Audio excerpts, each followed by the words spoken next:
Good evening, everyone, and welcome to tonight's council meeting. Council acknowledges the Wadawurrung people as the traditional owners of the land, waterways and skies. We pay our respects to the elders, past and present. We acknowledge all Aboriginal and Torres Strait Islander people who are part of our Greater Geelong community today. This meeting is being broadcast on the internet, and the recording of the meeting will be published on the Council's website. So, good evening, everyone. My name is Peter Murray. I'm the Mayor and I'll be chairing the July Council meeting tonight. Hello and welcome to those of you who have travelled to City Hall, as well as the community members streaming live online. As usual, it's been a busy and an eventful month, with NAIDOC Week celebrations and multiple streams in Council's 2022 to 23 Community Grants Program closing. Good luck to all the local community groups, clubs, organisations who applied. And while I'm at it, thank you for making our region a healthier and more inclusive place to live. We still have community infrastructure, climate change partnership, First Nations, cultural heritage and Geelong Heritage grants open, so I encourage groups to consider putting an application in. We also want to plug our month-long Geelong Small Business Festival starting next Monday, as there might be local business owners listening or those considering taking the plunge who will benefit from one of the sessions. Visit gsbf.com.au to book your spot. We have a number of questions from the community to get through for the report section tonight, so let's begin the meeting. Councillors, I'll be asking for strict adherence to speaking time limits tonight. Any apologies and leave of absence? Councillor Grisbeck. Mr Mayor, I've requested leave of absence. I think it's the 30th of August to the 9th of September or the 10th. From the 29th of August to Monday the 12th of I'm September. happy with the extra days. Thank you, Mr Mayor. Need a mover and a second for that. Councillor Mason, Councillor Nelson, all in favour? Thank you. Mr Mayor, just a little point of order. I'm not an apology, I'm here, and my leave finished on the 22nd of July. Welcome back, Councillor Mason. Thank you. I ask that Councillor Contel be noted as an apology this evening. Are there any other requests for leaves of absence from any councillors tonight? No. Are there any declarations of conflict of interest in relation to tonight's agenda? Councillor Grisbeck. Thank you, Mr Mayor. 2.8, which is the Building Better Bike Connections.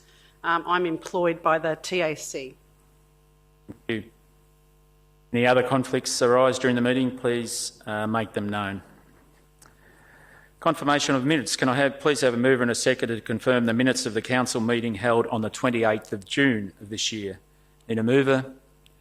Councillor Mason, seconded Councillor Harwood. All those in favour?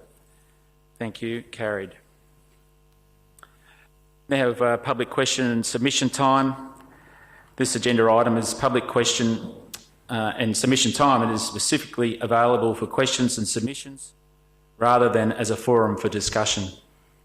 In accordance with our policy, we set aside 45 minutes for question time, providing for 2 questions or submissions from each person who may address the council for 3 minutes per question or submission. Questions and submissions provided in writing prior to the meeting will be considered first. After this, if time permits, members of the gallery will be given an opportunity to ask a question or make a submission. However, if it's in relation to an agenda item, councillors won't be able to provide you with an answer, but you'll be able to hear us consider the item shortly. Note, there are some questions regarding councillor opinions on the Building Better Bike Connections report, and similarly on the notice of motion on the protection of trees on private land. As these items are listed for decision tonight, councillors will be unable to answer any questions about it during public question time. However, officers may still be able to respond.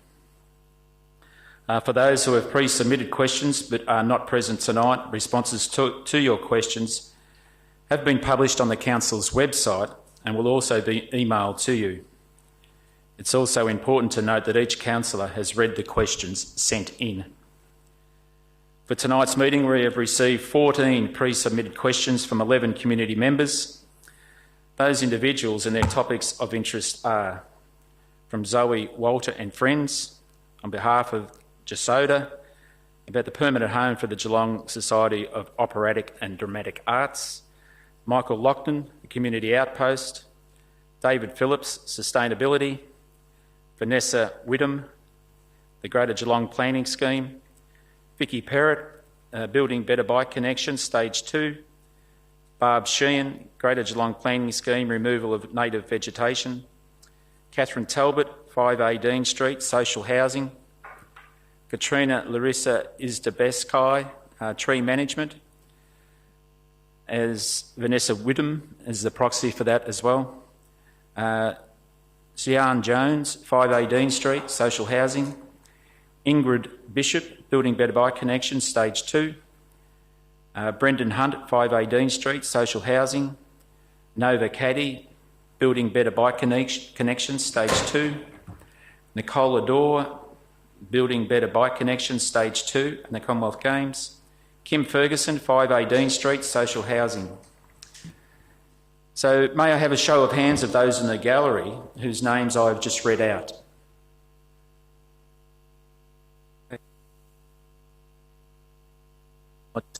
Call forward is Zoe Walter. There. Thanks, Zoe. Just come forward.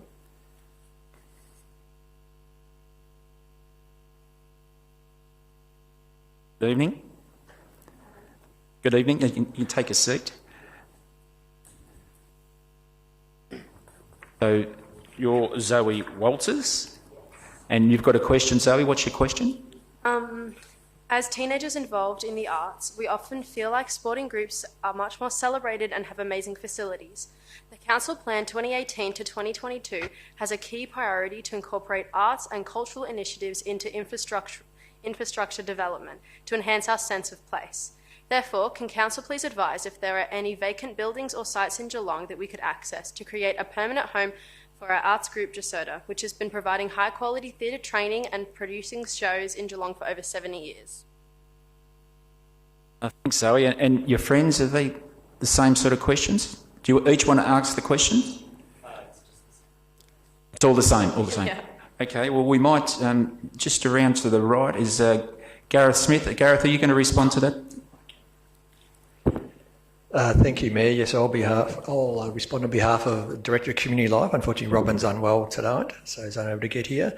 But thank you, Zoe and friends, for coming along. It's great to see youth at the council meetings as well. So, the Youth Development Unit incorporates arts into many programs and projects and events across the municipality, celebrating the achievements and diversity of young people, such as yourselves, as outlined in our service plan. The 2021 Youth Council recommended a central youth hub be established, and a youth feasibility study is currently being completed to determine the need, in which the arts is a priority, creating a safe and inclusive environment for all young people. The Youth Development Unit existing partnerships will support the co-location of organisations across all our youth hubs, which we aim to extend to external user groups with a focus on young people. So hopefully you can engage in that process as well.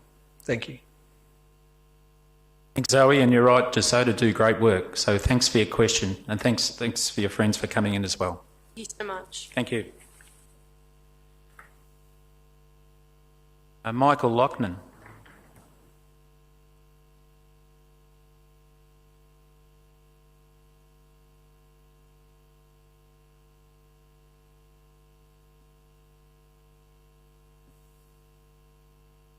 Thank you, Mayor, and councillors for representing us. Geelong has, the question shall I read this out or you've already read it? Read it out, thank you. Geelong has citizens in great need to the extent that they attend the outpost, in case the outpost, for food and to diminish their isolation. These are citizens of this city represented by you and our total population, and anyone in this room could end up going to outpost in some phase of their life. I've seen it myself. Well, not personally, but I have seen in general practice over 30 to 40 years, I've seen plenty of people who would fit the descriptors of everyone in this room go through a phase of life when they're not in this room, they're on the street or desperate for food or company. And Outpost provides that service. It has been for decades, and it does it for nothing. It does our job for us, for you, represented by, you represent us, they are us, you are us. And they themselves are finding that they don't have a home. And yet there's a bit of building going on around here that costs a few dollars. So there can't be a shortage of money. There might be a shortage of where can we put these people, because they might smell a bit or need a wash or want to put their stuff on my bench and sit next to me or something. But I think it's beholden on us to provide somewhere, not in 3 months after some study, but somewhere from the day they're kicked out of wherever they are, the next day, somewhere for them to put their freezer of food and their phone, all their connections, all the good things that they do, providing 3 meals a week for nothing, donated by us, through them doing our job for us.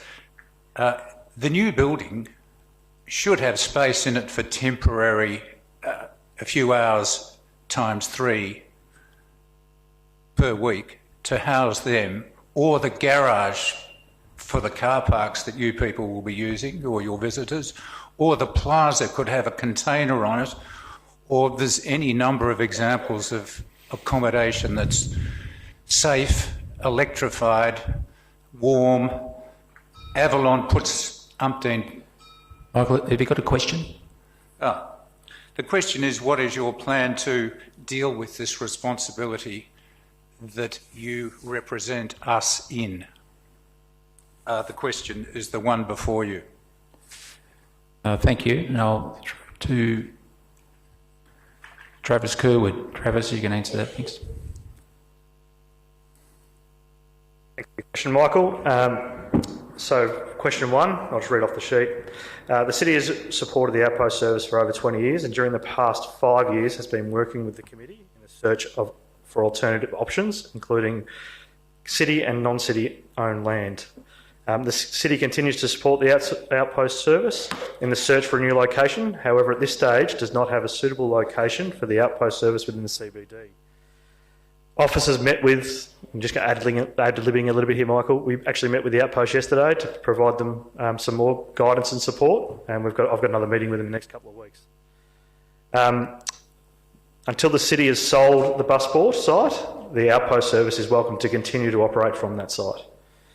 In response to question 2, the cost-benefit question, 5 years ago, the city actually adjusted their rent to be a peppercorn rent of $1 to support their operations, and have been meeting with them annually to continue to offer up support. In response to question 3, the city has been supporting Outpost service for over 20 years, and during the past 5 years has been working with the committee in the search for alternative options, including city and non-city owned land, and has also provided other alternatives that we're still working through at the moment. Is our responsibility finished then? I mean, they're doing our job for us, and we're helping them by not providing somewhere to do it. Michael, you've had time to speak. You've asked the question, so thank you. Thank you very much. Thank you. David Phillips. Nessa Whittam.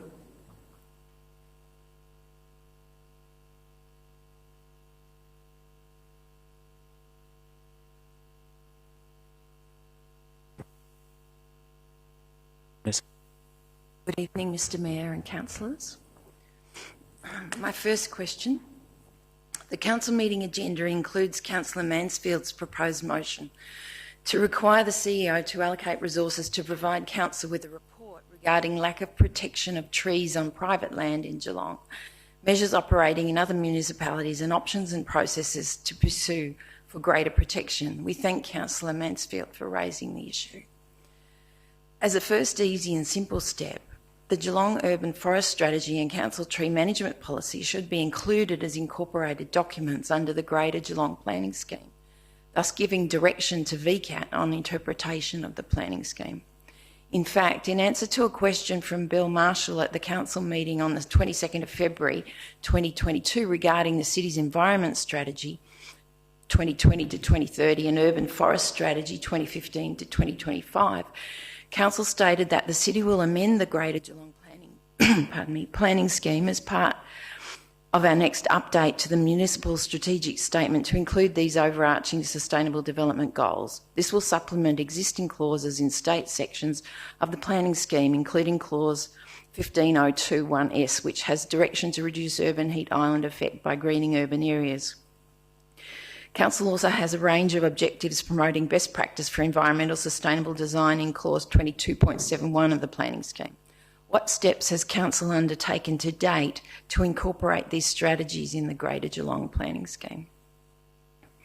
Would you like me to keep reading the rest? Thank you, Vanessa. Yeah. What steps has Council planned for the future to incorporate these strategies in the Greater Geelong planning scheme? And thirdly, what is the timeline, if any, for the planned steps? Thank you. Go to Gareth Smith. Gareth? Thank you, Mayor, and thank you, Vanessa, for the questions. An update to the local planning policy framework has commenced, and this will seek to include the city's overarching sustainable development goals in the planning scheme. A review of adopted policies and strategies will identify any gaps that are in that framework at the moment. An assessment is being undertaken by the planning staff as to whether the urban forest strategy and tree management policy meet the criteria for inclusion as documents, as incorporated documents in the planning scheme. The Department of Environment, Land, Water and Planning Practitioner's Guide in the Victorian Planning Scheme indicates that, and this is quoting Vanessa from that guide, is where possible, it is better to extract the specific planning policy or decision requirements from a document and include them directly in the scheme as local planning policy, local schedule provisions or decision guidelines rather than incorporating a document. This is particularly so if only part of the document is relevant or where the document is not written in a way suitably expresses specific requirements for planning decisions, unquote. The local planning framework review currently underway is considering how these documents, amongst others, will be reflected and implemented into the scheme. The review of the framework is already underway, as I mentioned. The findings of the review will be implemented into the scheme via a planning scheme amendment, and the amendment process will occur in 2023, and it takes around 18 months to complete. I think just off script for a second, it's important, it is a state planning scheme that the city administers, and therefore for the council to make amendments, it requires some significant work to justify to the minister to agree to those changes. So, but we're certainly kicked off on that process now. Thanks, Gareth. Thanks, Vanessa. Vicky Perrott.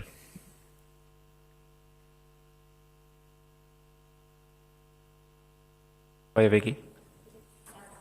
Nice to see you in that chair, Peter. I'm not here with my Geelong sustainability hat on. I have emailed you all some candid comments and some references today. I'm here as a member of the Bellarine Bells and the target market of the sort of people you want to see become active travellers. I grew up in Belmont in the 60s and I didn't have a bike or learn to ride. My parents had seen a boy knocked off his bike in Roslyn Road and they chose not to let me have the same fate. So I only learned to ride as an adult. But today it's my preferred mode of travel and exercise, and it's how I connect with my friends and with nature on the beautiful Bellarine. Geelong's population has more than doubled since I was a kid, and parents today must feel even more anxious for their children's safety on roads today. As our population grows, it's essential that the city tackles its car dependency. It is 20% of our emissions. And it's also important that you realise your vision and the aspirations that are in it. Council must also act to deliver on the community's aspirations for a forward-looking city that cares for its people and the environment. Smart modern cities install infrastructure that encourages active travel and makes their CBD and suburbs livable and connected for all. Only separated bike lanes provide a sufficiently safe environment that will encourage people of all ages to ride, especially true for women and children. Build it safe and we will come. The community is tired of waiting and the Commonwealth Games are coming to G-Town in 2026. Will councillors tonight stop procrastinating and award the contract so works can begin on option 2B of the Southern Link as soon as possible? Thank you. Thanks, Vicky. I will go to Guy Wilson-Brown, Director of City Services. Thank you, Vicky, for sharing your experiences with us this evening. With respect to your question, that's on the council agenda tonight, so that's obviously a matter for the council. But I guess in a comment in respect to you sharing your experiences, the Building Better Bike Connections aim to make it safer and easier for anyone to ride with the inclusion of separated bike lanes. We've already completed the Western Link and the Southern Link Stage 1, which has delivered about 4 kilometres of separated cycle lanes in Geelong. With respect to your comment about the Commonwealth Games, I'm pleased to report that the City is working with the Victorian Government regarding the Commonwealth Games, which will include an integrated transport plan. So thank you. Thank you, Mayor. Thank you, Guy. Thank you, Vicky. Arb Sheehan.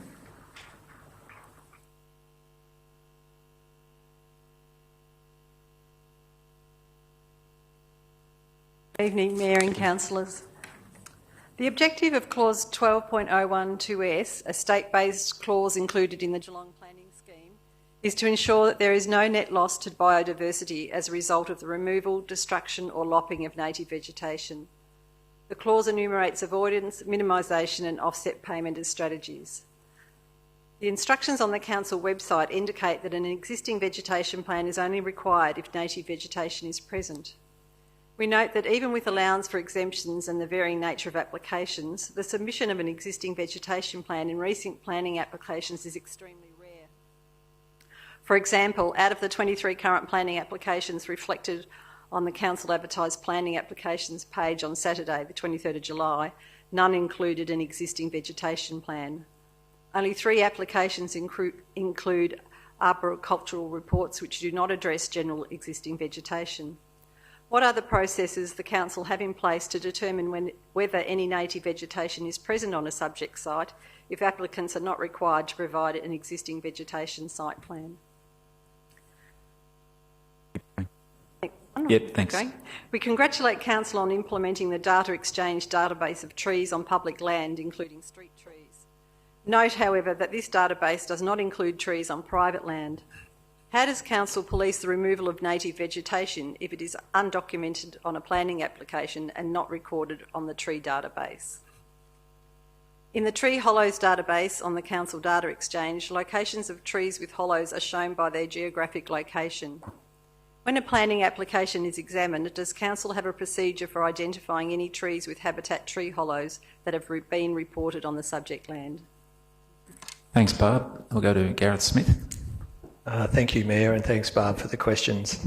In relation to question 1, so protection for native vegetation is provided under clause 52.17. This statewide policy only applies to land greater than 4,000 square metres, meaning land smaller than this is exempt from requiring a planning permit to remove native vegetation.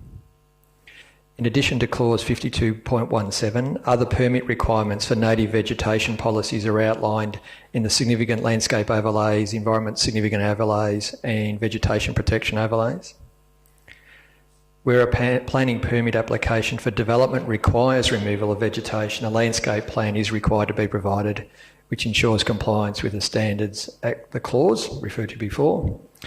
The landscape plan can be included as part of the planning application or included as a condition of the permit. This plan must be provided prior to commencement of works. In relation to question 2, so again, thank you for the positive feedback on the data exchange database. I think it's a great step forward as well, so particularly for the public land at this stage. As noted, though, the database, as you mentioned, is only recorded for the public land and does not record trees on private land, but also given a planning permit, it is not always required to remove trees on private land, as I mentioned before, depending on the size. A planning permit was required, if a planning permit was required to move native vegetation or remove vegetation. We do have access to GIS mapping systems over various years and backdated too, that allows for planners to assess against aerial imagery that shows timelines of the trees, recognising this doesn't help for grasslands, it certainly does for trees and higher vegetation. And in regard to question 3, the Tree Hollows database is not currently used for the planning process. Okay, thanks. Thanks, Barb.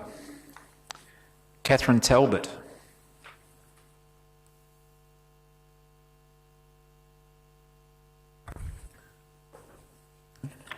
Evening, Mr. Mayor and councillors.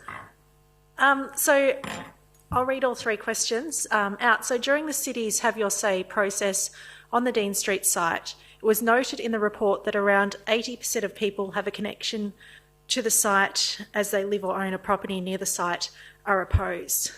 Residents have conducted a petition that was presented to council with around 530 paper signatures, and currently there are 294 signatures online who want the site to be retained for community as public open space. That was the intention of our petition. With this in mind, why is the city still pushing forward and proposing to partner with a community housing provider and seeking expressions of interest to provide a design for the development? Does the city also plan to provide designs for the site to be retained as public open space with amenities such as playgrounds, community gardens or parkland? This is what the local community have indicated that they wanted for the site when the city asked them to have their say. Question 2. The Dean Street site was set aside as a plantation reserve as part of the 1958 development and used by community organisations since that time. In 2000, the site was rezoned for some reason. This seems to be a major oversight for the general area from a past council. Given the amount of infill and lack of parkland for residents, can this be rectified? Given the council's public open space policy states that residents should be able to access public open space within 400 metres of their home, how is it that parkland can be so easily rezoned? Has this occurred anywhere else in the municipality? How can residents in the developments, both old and new, be guaranteed that their parkland won't be taken by careless rezoning practices? Parkland is essential not only for mental health, fitness and community cohesion, but also trees and gardens provide homes for wildlife and pollinators and contribute to cooling suburbs by boosting the urban canopy, and they contribute to our own climate targets. Finally, my 3rd question.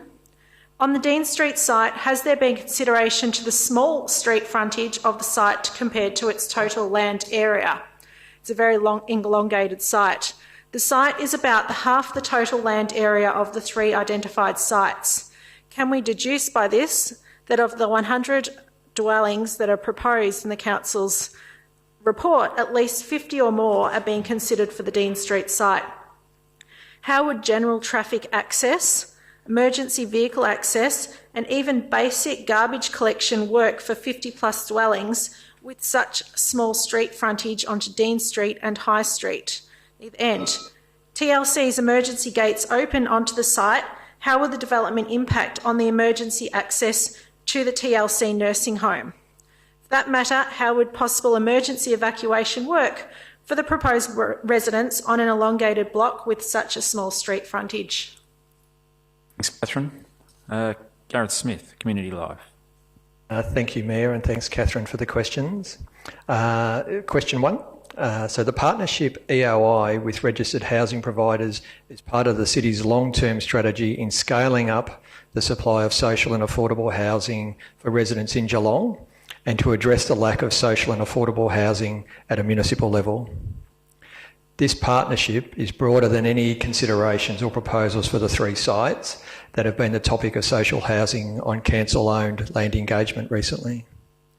The City has taken on board the community's view regarding open space, and further discussions with a registered housing provider will help form a collective view through a design process in 2023.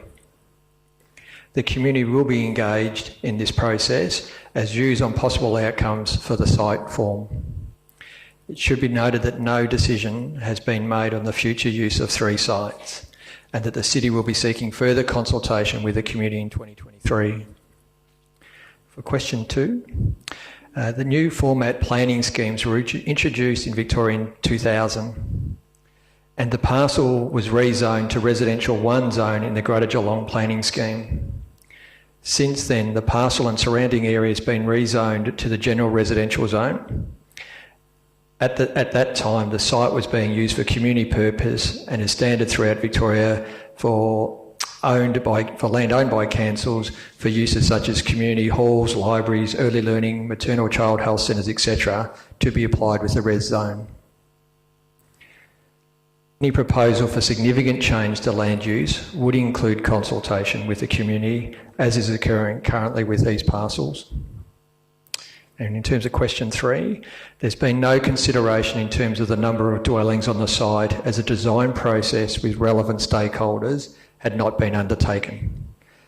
Assumption of any development impacts and objectives based on density, are premature at this stage. Thank you again for the questions. Thank you. Thank you. Katerina Larissa Izdebetowski. And I think Vanessa, you're going to read that? Thank you. I believe it's pronounced Izdebskaya. Thank you. Okay. Well, Mr. Mayor. Thank you, Mr. Mayor and councillors. Katerina's first question. In answer to a question from Jean Neldacoca at the council meeting on the 22nd of February 2022, council replied that no targeted campaign had ever been run to raise awareness of the Request a Street Tree program. Part A, is any campaign planned for the 2022-23 year, and how many requests for street tree planting has the council received for 2022 to date? Question 2. We note that council now maintains a database of trees on public land, including street trees on the data exchange. What is the procedure for updating the record when a tree is lost, whether from death, removal or other cause?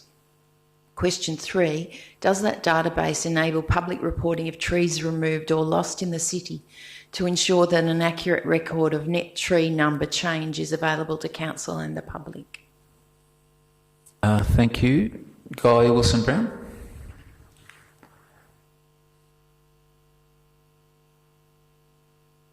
Thank you, Katerina, for your questions. With respect to question 1, the street tree planting program is promoted on the city's website, and street trees can be registered using the online form or by phoning council's customer service team on council's general number 5272 5272. Proactive communication targets priority areas. Other community tree planting initiatives such as National Tree Planting Day on the 31st of July are promoted again by council's usual communication channels.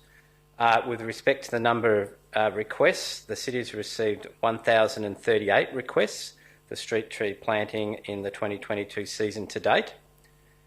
In response to question 2, when a tree on public land is removed, council's park staff, including council's arborists, are responsible for a decision that will arrange the tree records to be updated. With respect to the database, the public reporting is work in progress, and members of the public, I guess, can assist us with that by reporting trees that have been removed, again through the usual communication channels that I mentioned earlier. Thank you, Mr. Mayor. Thank you, Guy. Thanks, Vanessa, and thank you, Katerina Larissa. Siam Jones.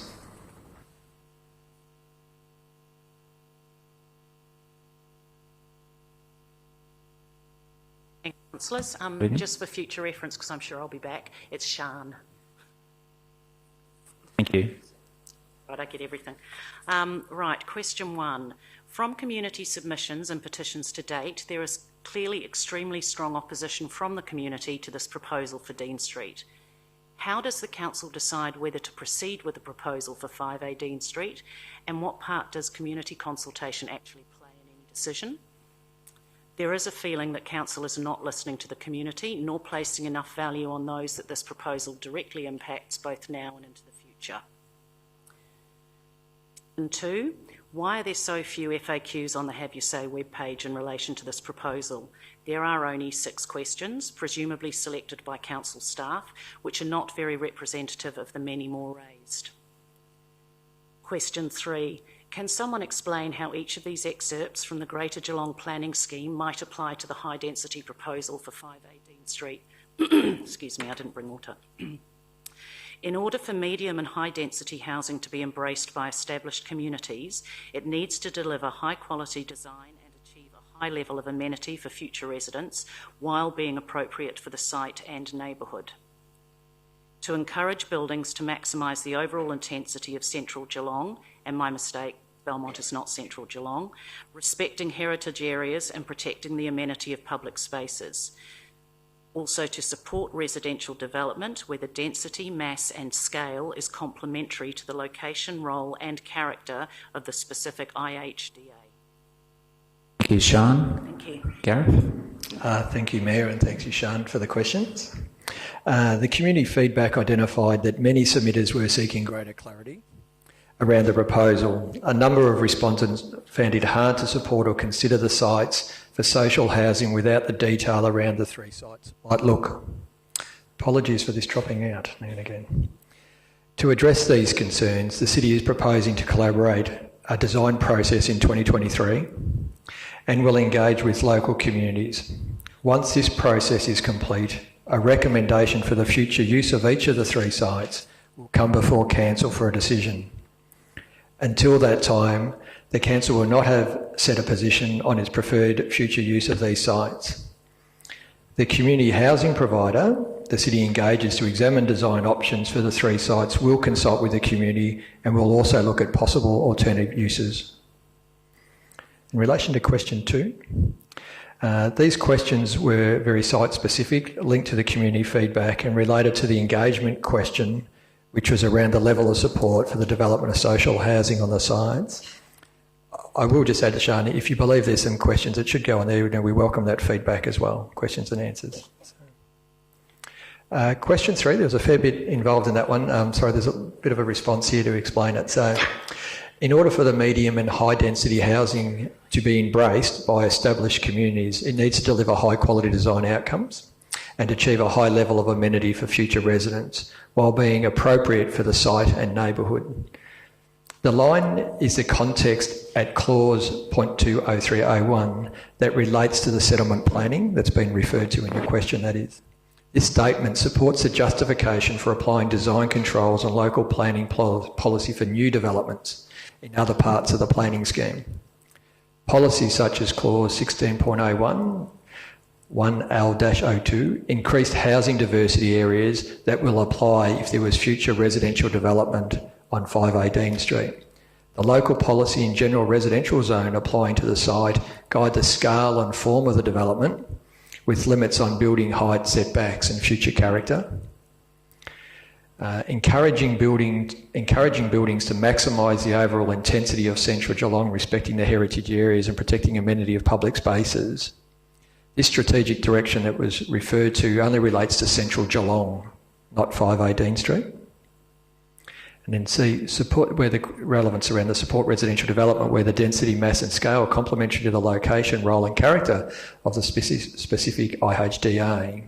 The strategic direction at clause 0.0203-6 directs those areas around activity centres such as Belmont High Street and 5A Dean Street are preferred locations for housing development and different types of housing such as townhouses and apartments.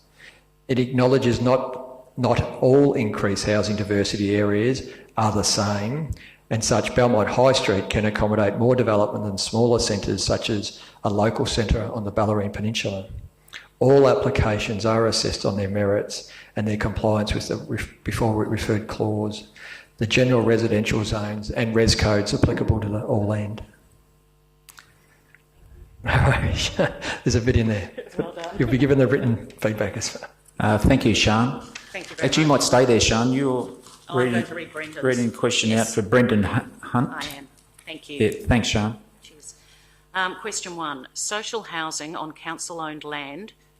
On council-owned land report, it was noted that the city is proposing to partner with a community housing provider, which the city intends to be a registered housing association / provider under the Housing Act 1983. Can you please provide a link to the EOI? Question 2. What is happening with the rectification works to replace the council-owned trees at 5A Dean Street? Given that they were on the council tree register, shouldn't there be a plan in place to revegetate the area? Question 3. What is the intention of the expression of interest? Is it a conceptual design or a detailed development plan? This situation is raising significant concerns in the local community, as the optics around this process appears to be that the plan is moving forward to a development phase before the plan has been voted on. Why are such processes proceeding before a decision has been made? And what opportunity does the community have to provide input on this process? Thanks, Sean. Gareth. Thanks, Mayor, and thanks, Sean, for representing Brendan. The appointment of registered housing agency to act as trustee for the Geelong Affordable Housing Trust is an action identified as one of the capacity building strategies in the city's social housing plan 2020-2041. A copy of the EOI, which is now closed, will be forwarded to your postal and your email address, so that will give you ease of access to that. With question 2, the city is contacting Scouts Victoria to discuss a way forward. Once a decision is made on future use of the site, appropriate revegetation will be identified and undertaken. And question 3, as outlined in the response to your first question, the partnership EOI with the registered housing provider is part of the city's long-term strategy in scaling up for social and affordable housing for residents in Geelong, and to address a lack of social affording housing at the municipal level. This partnership is broader than any considerations or proposals for the 3 sites that have been the topic of the social housing or council-owned land engagement. The city's aim is to select a registered housing provider, and then in 2023, the community will have the opportunity to be involved in a collaborative design process. Once this process is complete, a recommendation for future use of each of the sites will come before the council for a decision. At this stage, no decision has been made on the future use of the 3 sites. Rather, the city has taken on board the community's view that to provide informed comment, there needs to be a sense of what possible housing may look like on the proposed sites. Thanks, Sean. Thanks, Sean, and thank you to Brendan for that question. Ingrid Bishop.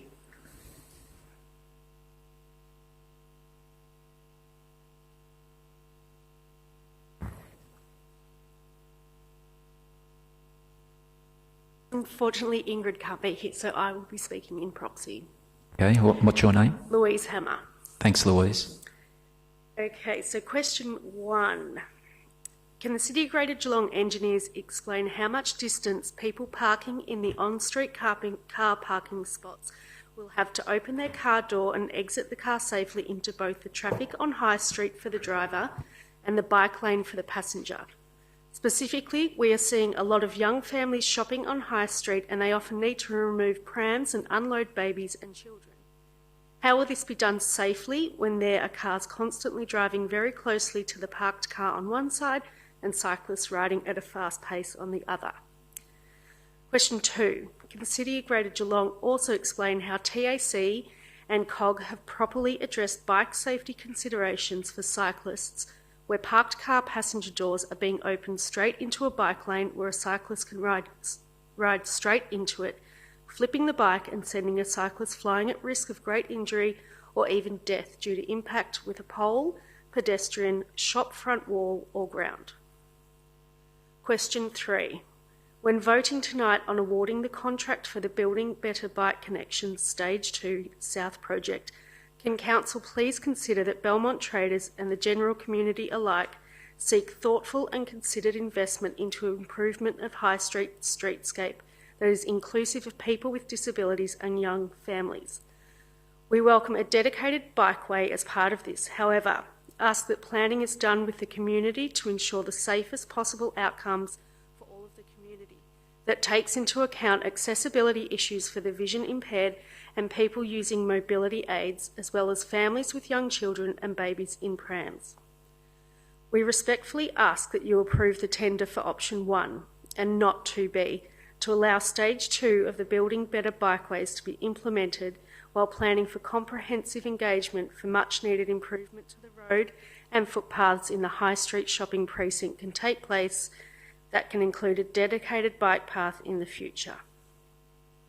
Thanks, Louise.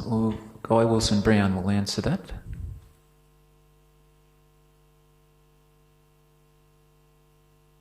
Thank you, Louise, for asking those questions, and thank you, Ingrid, for your questions in the first place. With regards to question 1, all parking spaces and distances, etc., have been designed in accordance with Australian standards. Car spaces within the retail precinct on High Street will have a buffer on either side of the parking spaces to cater for car doors opening towards the bike lane and the traffic lanes. There is also a range of off-street parking options close by, which might be more suitable for some drivers. We're also reviewing opportunities to improve signage to better promote the off-street parking to drivers. With respect to question 2, the City completed several safety and design workshops with road safety experts when developing the detailed designs. The design includes buffers between parking and cycle lanes, which is designed to prevent accidents that you mentioned occurring. With respect to question 3, that's a matter for councillors, but I would like to thank you for your additional feedback, which has been received by councillors for their consideration when deciding on the matter this evening. Thank you, Mr Mayor. Thanks, Guy. Thanks, Louise, and thank you to Ingrid for that. Nova Caddy.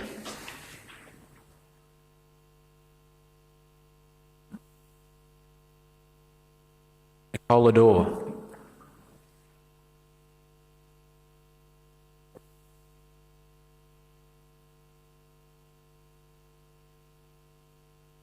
Mr Mayor and councillors. I wanted to start off by saying that the Belmont Traders fully support the long overdue improvement for High Street, in particular option 1. However, we'd appreciate the councillors to consider the impact of works during such peak trading period coming off the back of 2 years of interrupted trade for traders. We request consideration be made that the crossings are late at night to reduce the impact of High Street traffic during the day. We also request that no works be scheduled prior to the Christmas 2022 trading period. The Belmont Traders have secured a $20,000 grant to host community events to showcase the Belmont Traders, and we would be looking to host these events throughout November to January 2023. To ensure the success of these events, we would appreciate being advised of the construction timetable to allow for adequate planning times. The Belmont Traders will be engaging with COG Events team during this process. What we'd like to know is, have the councillors had the opportunity to consider the safety impact of option 2B on accessibility issues for the vision impaired and people using mobility aids? With the increase of allied health businesses in High Street, currently there are 4 focusing on rehab and neurological conditions. Option 2B does not allow for the safe access for clients moving in and out of cars. We believe option 1 should be strongly favoured for the least amount of impact on these businesses. Thank you. Thank you, Nicola. Guy Wilson-Brown. Yeah, thank you, Nicola, for your questions. The City will work with the High Street traders to minimise any disruption caused by works on the southern length of the Building Better Bike Connections project. Details will be finalised with a successful contractor once the tender has been awarded. However, it's expected that the concrete works for the crossings will have minimal impact on the traffic flow and will be constructed during normal work hours. The City is also proposing that the asphalt works for the speed humps could be completed overnight to minimise disruption. Works on the Southern Link will not impact on the Christmas 22 trading period. The City will continue to keep traders and the broader community informed on the project, including the construction methodology and timelines. With respect to question 2, we will work with traders to review the timing of the proposed events alongside the proposed construction timeline to ensure works do not disrupt these events. With respect to question 3, an independent disability impact assessment has been completed for the project and determined that the bike project has minimal impact on disability access as per the Australian standards. The assessment also highlighted that the proposed pedestrian crossing upgrades at the new existing locations will provide an improvement on the existing level of access across High Street, and these upgrades are featured in both option 1s and option 2B. Thank you, Mr. Mayor. Thanks, Guy. Thanks, Nicola. Thank you. The question by Kim Ferguson, which is to be read by Catherine Talbot. Thank you, Catherine. Good evening again. So, Kim's question 1. Highton and Belmont are equal in the ratio of people to land area. Belmont residents are allocated 0.3% of their land for public open space, whereas Highton residents have been allocated 10% of their land area for public open space. If an opportunity to increase the amount of public open space for Belmont residents presented itself in 2022 as a package of vacant land that is already owned by the City of Greater Geelong, such as 5A Dean Street, would the Geelong Council consider holding on to this land so as to adjust the inequity in Belmont? Kim's second question. The City of Greater Geelong Council highlighted in their open space strategy plan that runs from 2020 to 2023 the disparity of providing public open space in Geelong's existing and older suburbs. Belmont is one of these suburbs, and there is only 0.3% of land used in Belmont for public open space. Does the Geelong Council have land set aside in Belmont to adjust this inequity? Question 3. What is the specific form of criteria used in a meeting to deliberate and decide if 5A Dean Street will become high-density living or public open space? Thanks, Catherine, and thank you to Kim. Gareth, thank you. Thank you, Mayor, and thanks for reading out Kim's questions, Catherine. This is a combined answer for 1, 2 and 3. The requirement to provide public open space within new subdivisions came into effect in the Victorian planning scheme in 1989. The planning for the development of new estates in Highton and other areas such as Armstrong Creek are subject to a requirement within the planning scheme for the provision of up to 10% of developable land to be provided as public open space. The open space contribution requirement was not in effect at the time of the development of the city's more established suburbs, such as Belmont, and consequently these areas often have a lower provision of public open space compared to new subdivisions. The process for assessing a parcel of land that is available for change use is that all relevant planning and service managers within the city assess the land for suitability against relevant strategic and land use plans, legislation, as well as the need to deliver their services. Thank you. Thanks, Gareth. Thank you, Catherine, and thank you to Kim for that question. That concludes the question time for this evening. Thank you again to the submitters of questions this evening and to the councillors and officers. Councillor Brisbane. I might have a couple of questions from the floor. Are we able to take them? They've come in.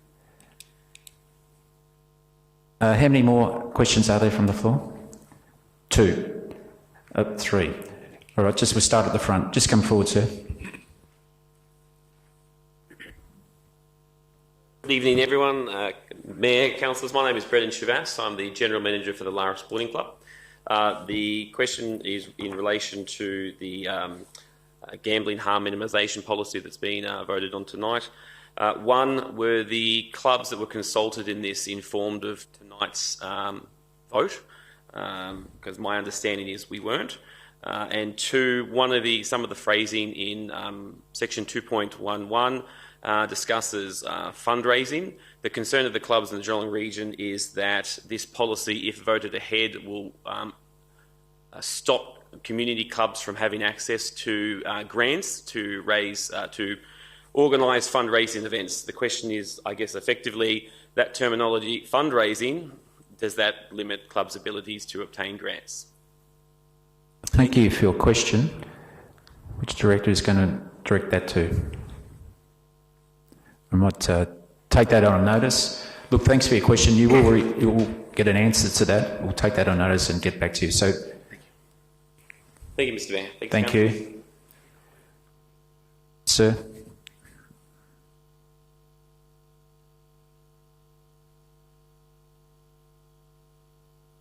Good evening. Evening. I'd take that off to make it easier to hear me. Thank you, Mayor, and thank you, councillors, for the opportunity to present tonight. I want to highlight that... Just your name, sir. Thank you. Sorry, Scott Barnes. Thanks, Scott. Sorry, that would be helpful. I'd like to highlight that 41% of Australians cycle for transport to work, to school or to shop, and over 50% of the car movements down High Street are passing through without stopping. Change is often difficult, but ultimately worthwhile when well executed. Swanston Street bike lanes were originally well designed, but sadly, design changes led to a poor outcome that didn't offer bike and car separation. I urge Council tonight to follow through with the well-designed and publicly consulted plan of option 2B, which delivers separated bike lanes suitable for safe use by all ages and genders. Belmont's strip shops are an awesome arrangement with off-street parking for those that need to get prams out of cars or have mobility scooters, providing those alternatives away from passing vehicles and bikes. I also note that option 1 doesn't provide any separation from cars and bikes. My children have ridden daily to their school until it moved to Armstrong Creek, where no provision was made for safe cycling prior to the date of the school's move and is still a long way off being completed. Forward planning. Across Geelong, we have many incomplete bike routes and, incidentally, incomplete footpaths. For example, around my streets, they all run north-south. There are no east-west running footpaths. As a council and a community, we have a responsibility to the younger generation, which I represent tonight. Provide active transport routes that are direct and complete. Tonight, I'm wearing a hoodie that was used for a trip that I took to Norway with 87 of our youth. They were blown away by the ability to walk and ride throughout the capital of Norway, Oslo, without general traffic, only deliveries and taxis and mobility aids, and to travel in the suburbs from the capital using protected bike lanes and footpaths. Ultimately, provision of a quality, safe cycling route through Belmont will significantly increase the vibrancy and trading opportunities for business along the High Street. Can I commend your discussion tonight to consider option 2B? Thank you. Thank you, Scott. Thanks very much. Now, I think there was one more question at the back. Thank you.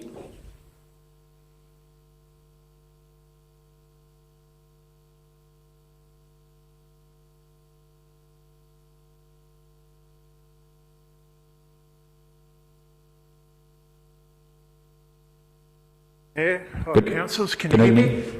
Yep. In here, I've got maps from the Geelong Building Planning Departments. Both of them tell different boundary lines, and they have been signed off by the Geelong building planners, which is wrong. I've even gone to 1100 Ring Before You Dig program. They've given me maps and planning that tells me that the line is wrong. What can I do at this time? Good question. So what's your name, sir? Jeff. Jeff? Yes, Swars. Jeff, we'll get your details and we'll have someone contact you directly and work out your issue. Okay. So I think Megan will get your details from the back. Okay, no problem. Second question. Does anyone understand where Breakwater train station is at all? Which one? Breakwater train station.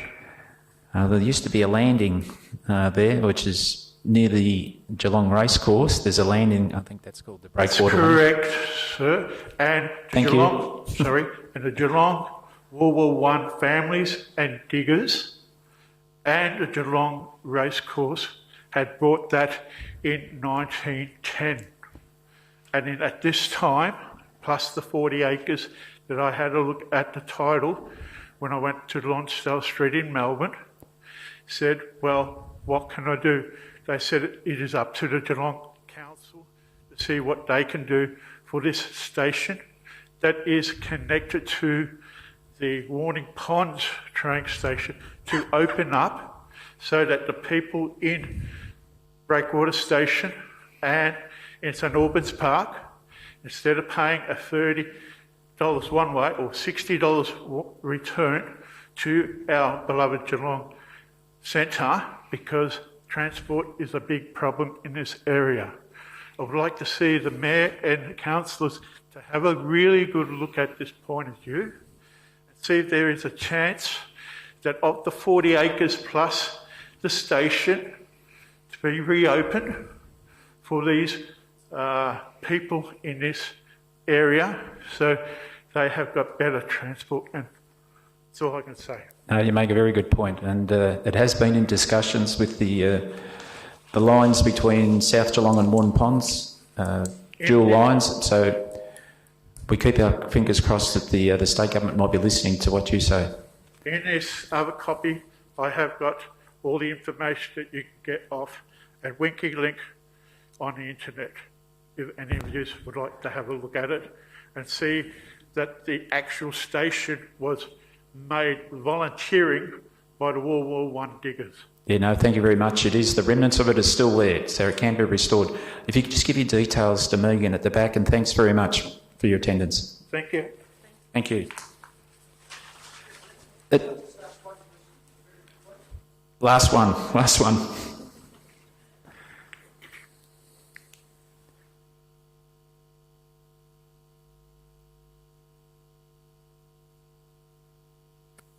Thank you. Alex Robertson is my name, and I had 36 years in the emergency services as a member of the police force, and my question is in relation to the High Street Belmont bicycle lane, and particularly in relation to emergency services.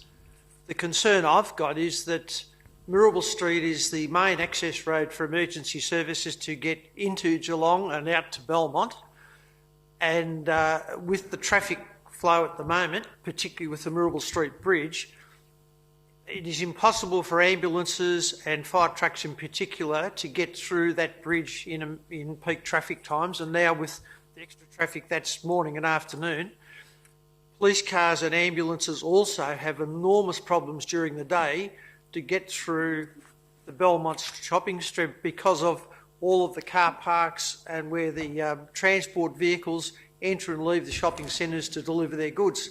Has that been taken into consideration in relation to the building better bike paths? I'm all in favour of bikes, but I think from the emergency services it is an enormous problem, and I don't think it's been taken into consideration.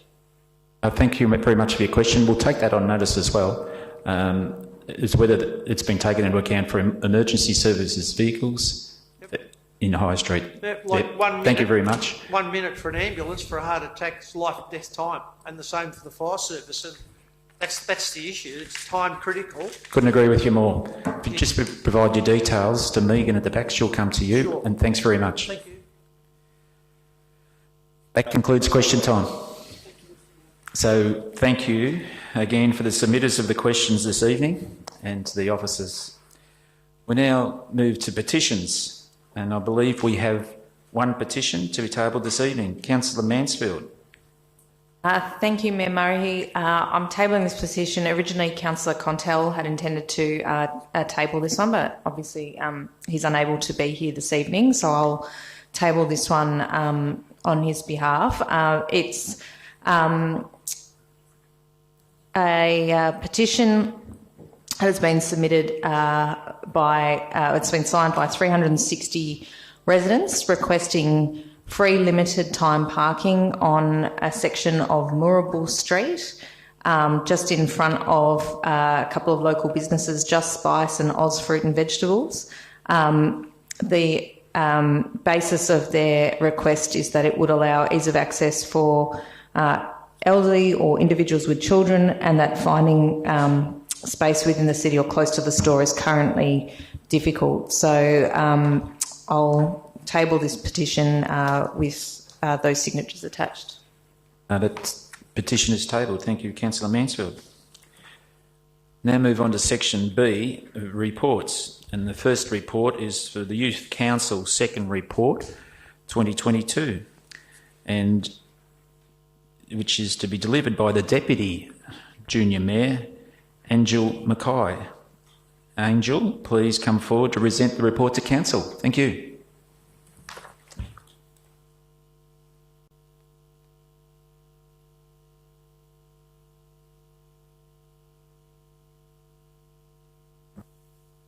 The Youth Council would like to acknowledge the Wadawurrung people, the traditional owners of the land, waterways and skies, and pay our respects to elders past, present and emerging, as well as acknowledging all Aboriginal and Torres Strait Islander people present and watching this evening. Good evening, Mayor Marahi, Greater Geelong councillors and directors and community members here tonight. Tonight, I will outline the progress and achievements of Youth Council since the previous report was presented to Council on the 22nd of March and provide Council with our input and advice on matters we believe are important to young people in our community. The March, April and May Youth Council meetings contained presentations that focused on how places across Geelong could be more safe and youth enabling and had an emphasis on health and wellbeing initiatives happening across the city. Youth Council have enjoyed receiving all consultations and information presented to them so far and would like to thank those who have presented at the Youth Council meetings. Youth Council have been busy participating in various activities, trainings and events through the last few months. For example, members have been involved in local government training facilitated by the Victorian Local Governance Association. We have participated in the Women in Local Democracy event and Women's Day celebrations with Councillor Mansfield. Youth Council look forward to attending a variety of events and activities across the second half of the year to test our ideas with a broad cross-section of our youth communities to help inform the advice we provide in our final two reports. The 2020 Youth Council members are passionate about environment and sustainability and have focused their first pieces of advice on waste management at the city. Thank you to councillors for your conversations and sharing your knowledge with us in our Councillor Connect mentoring sessions. These conversations have informed our advice provided to you today. Firstly, Youth Council would like to commend Council on its food waste collection trial in Lara and would like to provide their support for both a food waste collection program to be rolled out across Geelong and the establishment of a food organics processing facility in Geelong. Youth Council's first piece of advice is for Council to consider delivering a Beautiful Bins project where Council could partner with community groups or schools to design artwork for the bins in our community. This project could include opportunities for young people to learn more about waste management through education in schools and allow them to take ownership of the beautification of spaces whilst contributing to our community's vision of being a clever and creative and youth-friendly community. Youth Council's second piece of advice is for Council to consider implementing a soft plastics recycling system for our homes. Youth Council believe that this would lead to a better understanding of how individuals can reduce waste and recycle more effectively. Youth Council believe that we are more likely to create a change if it is made simple and convenient as possible. Youth Council are aware of the work undertaken by the City of Melbourne, who are trialling an initiative to collect soft plastics using an orange bin liner placed in the yellow lid bins as part of their usual recycling service. The City of Melbourne have partnered with Cleanaway, who take soft plastic waste to their facility to be processed into new plastic products. Youth Council believe an initiative similar to this would positively contribute to the City's climate change response plan and a vision of a circular economy. Thank you and good night. You can stay there. Thank you, Angel. Need a mover of that? Councillor Mansfield, seconder. Councillor Mason. Councillor Mansfield. Thank you, Mayor Murray, and thank you, Junior Mayor Angel Mackay. I had the pleasure of spending a bit of time with Angel interviewing Annabelle Crabb for an International Women's Day event. We had a really lovely discussion. An edited version of that made it sort of onto the event, but we had, we were really honoured, I think, to be able to spend quite a bit of time speaking with her, and I commend your questions and your brilliant representation, I think, of young people during that session. I think you've given a wonderful summary yet again of the amazing work that the Youth Council are doing, and that I think the report reflects the thought that they put into dealing with different issues of importance, not only to young people but to the broader municipality, and looking at practical ways we can address those. In particular, I note that they are continuing the work of previous youth councils in looking at how we can create a more youth-friendly city, and developing and looking for opportunities to develop a youth hub. Reference was made earlier this evening during question time to the potential for such a space to support things like youth arts, and I think these sorts of initiatives would make a significant difference to young people in the Geelong region. So I'm pleased to see that work is continuing. I also note that they've made a number of suggestions that we as a council group have been discussing. The suggestions tonight outlined around some environmental initiatives.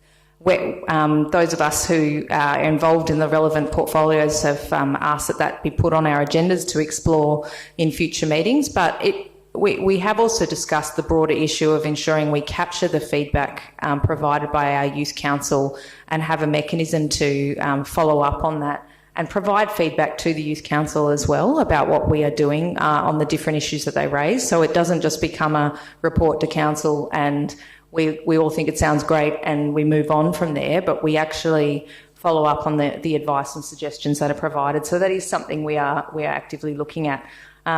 Once again, I really thank you for the work that you do. I think this is it continues to be a fantastic initiative, and I also thank the staff for their support of the Youth Council and for doing a great job at facilitating the interaction between the Youth Council and the broader council group.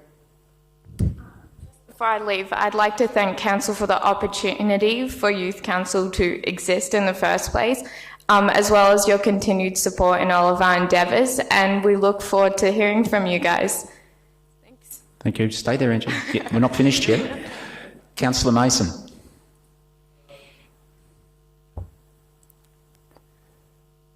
Sorry. That's right, Jim. Thank you very much for your excellent report, and thank you for your kind compliments. We also enjoy talking with our ward junior councillors during the Councillor Connect mentoring program, and that's always a very interesting session. And I really note that you've, having read your report and listened to it tonight, thank you for your excellent presentation, by the way. And I do understand that you've been quite busy since the last meeting in March, and you've had 2 meetings, and indeed you've been engaging with the young people in their wards via social media, using polls and questions, and to validate the recommendations and gain the required feedback. So that's excellent work that you've been doing. And I'm also really pleased to hear that there's been some continuity, and that you've been receiving advice from the immediate past mayor, junior mayor and junior deputy mayor. And that's really wonderful that that's happening. So what a wonderful idea to have an orange bag in the recycling bin for the soft plastics. And so we'll take some of those ideas on board, as Councillor Mansfield has mentioned. Already that's the bin beautification project, and equitable and safe places such as endorsing the model of the fort. So thanks again, and it was very interesting that when you were with Councillor Mansfield and Annabelle Crabb, you explored the Zilla Crawcor, I think, the first female councillor in Geelong. So we're very sorry that Adrian Wires has had to resign. And we wish. Oh, I've made a mistake there. Yes, it was Adrian Wise, and we welcome Jason, who is the replacement. So thanks for your excellent report. Thank you. Any other councillor wish to comment on this? Thank you. Councillor Maloney. Thanks, Murray, and thank you so much, Angel, and to the crew who wrote this document. It's an incredible piece of work, and I think that this displays a level of professionalism that I don't often see my university students to garner. So really well done, and especially for highlighting the mental health issues and how hard people are doing it. I mean, for myself, you know, I can be quite cushioned, and all of us, I guess, here maybe at some point, but we don't often see that really visible. What's really happening? You know, we can look at statistics, but to hear our youth council reverberate some of the real major issues about mental health in our youth. There's a lot of things I could talk about that I've heard recently, but they're quite triggering. So, you know, you probably know what I'm talking about. It's been a real tough time, and I'm so grateful for you to highlight and the team to be having these conversations, to be being leaders in this community, to reach out and be the hand to hold people who might be going through a tough time, or even just to see someone in the public eye and know that this is possible for them too. So really well done. Thank you very much. Thank you, Councillor Maloney. Any other councillor wish to comment?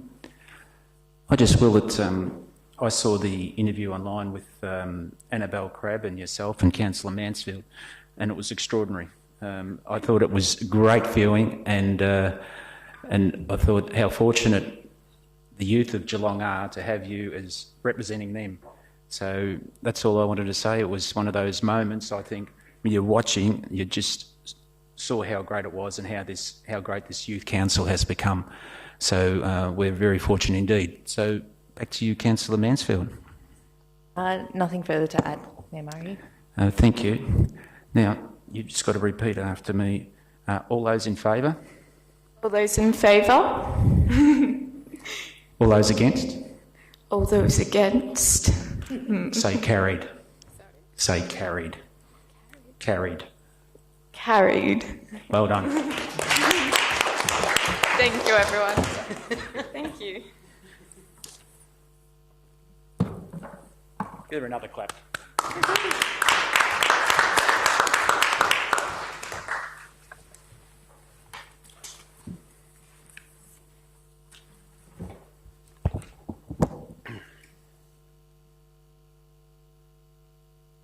Item 2 on the agenda is the National Wool Museum 30-year vision and business plan. And mover, Councillor Sullivan, and seconded, Councillor Mason.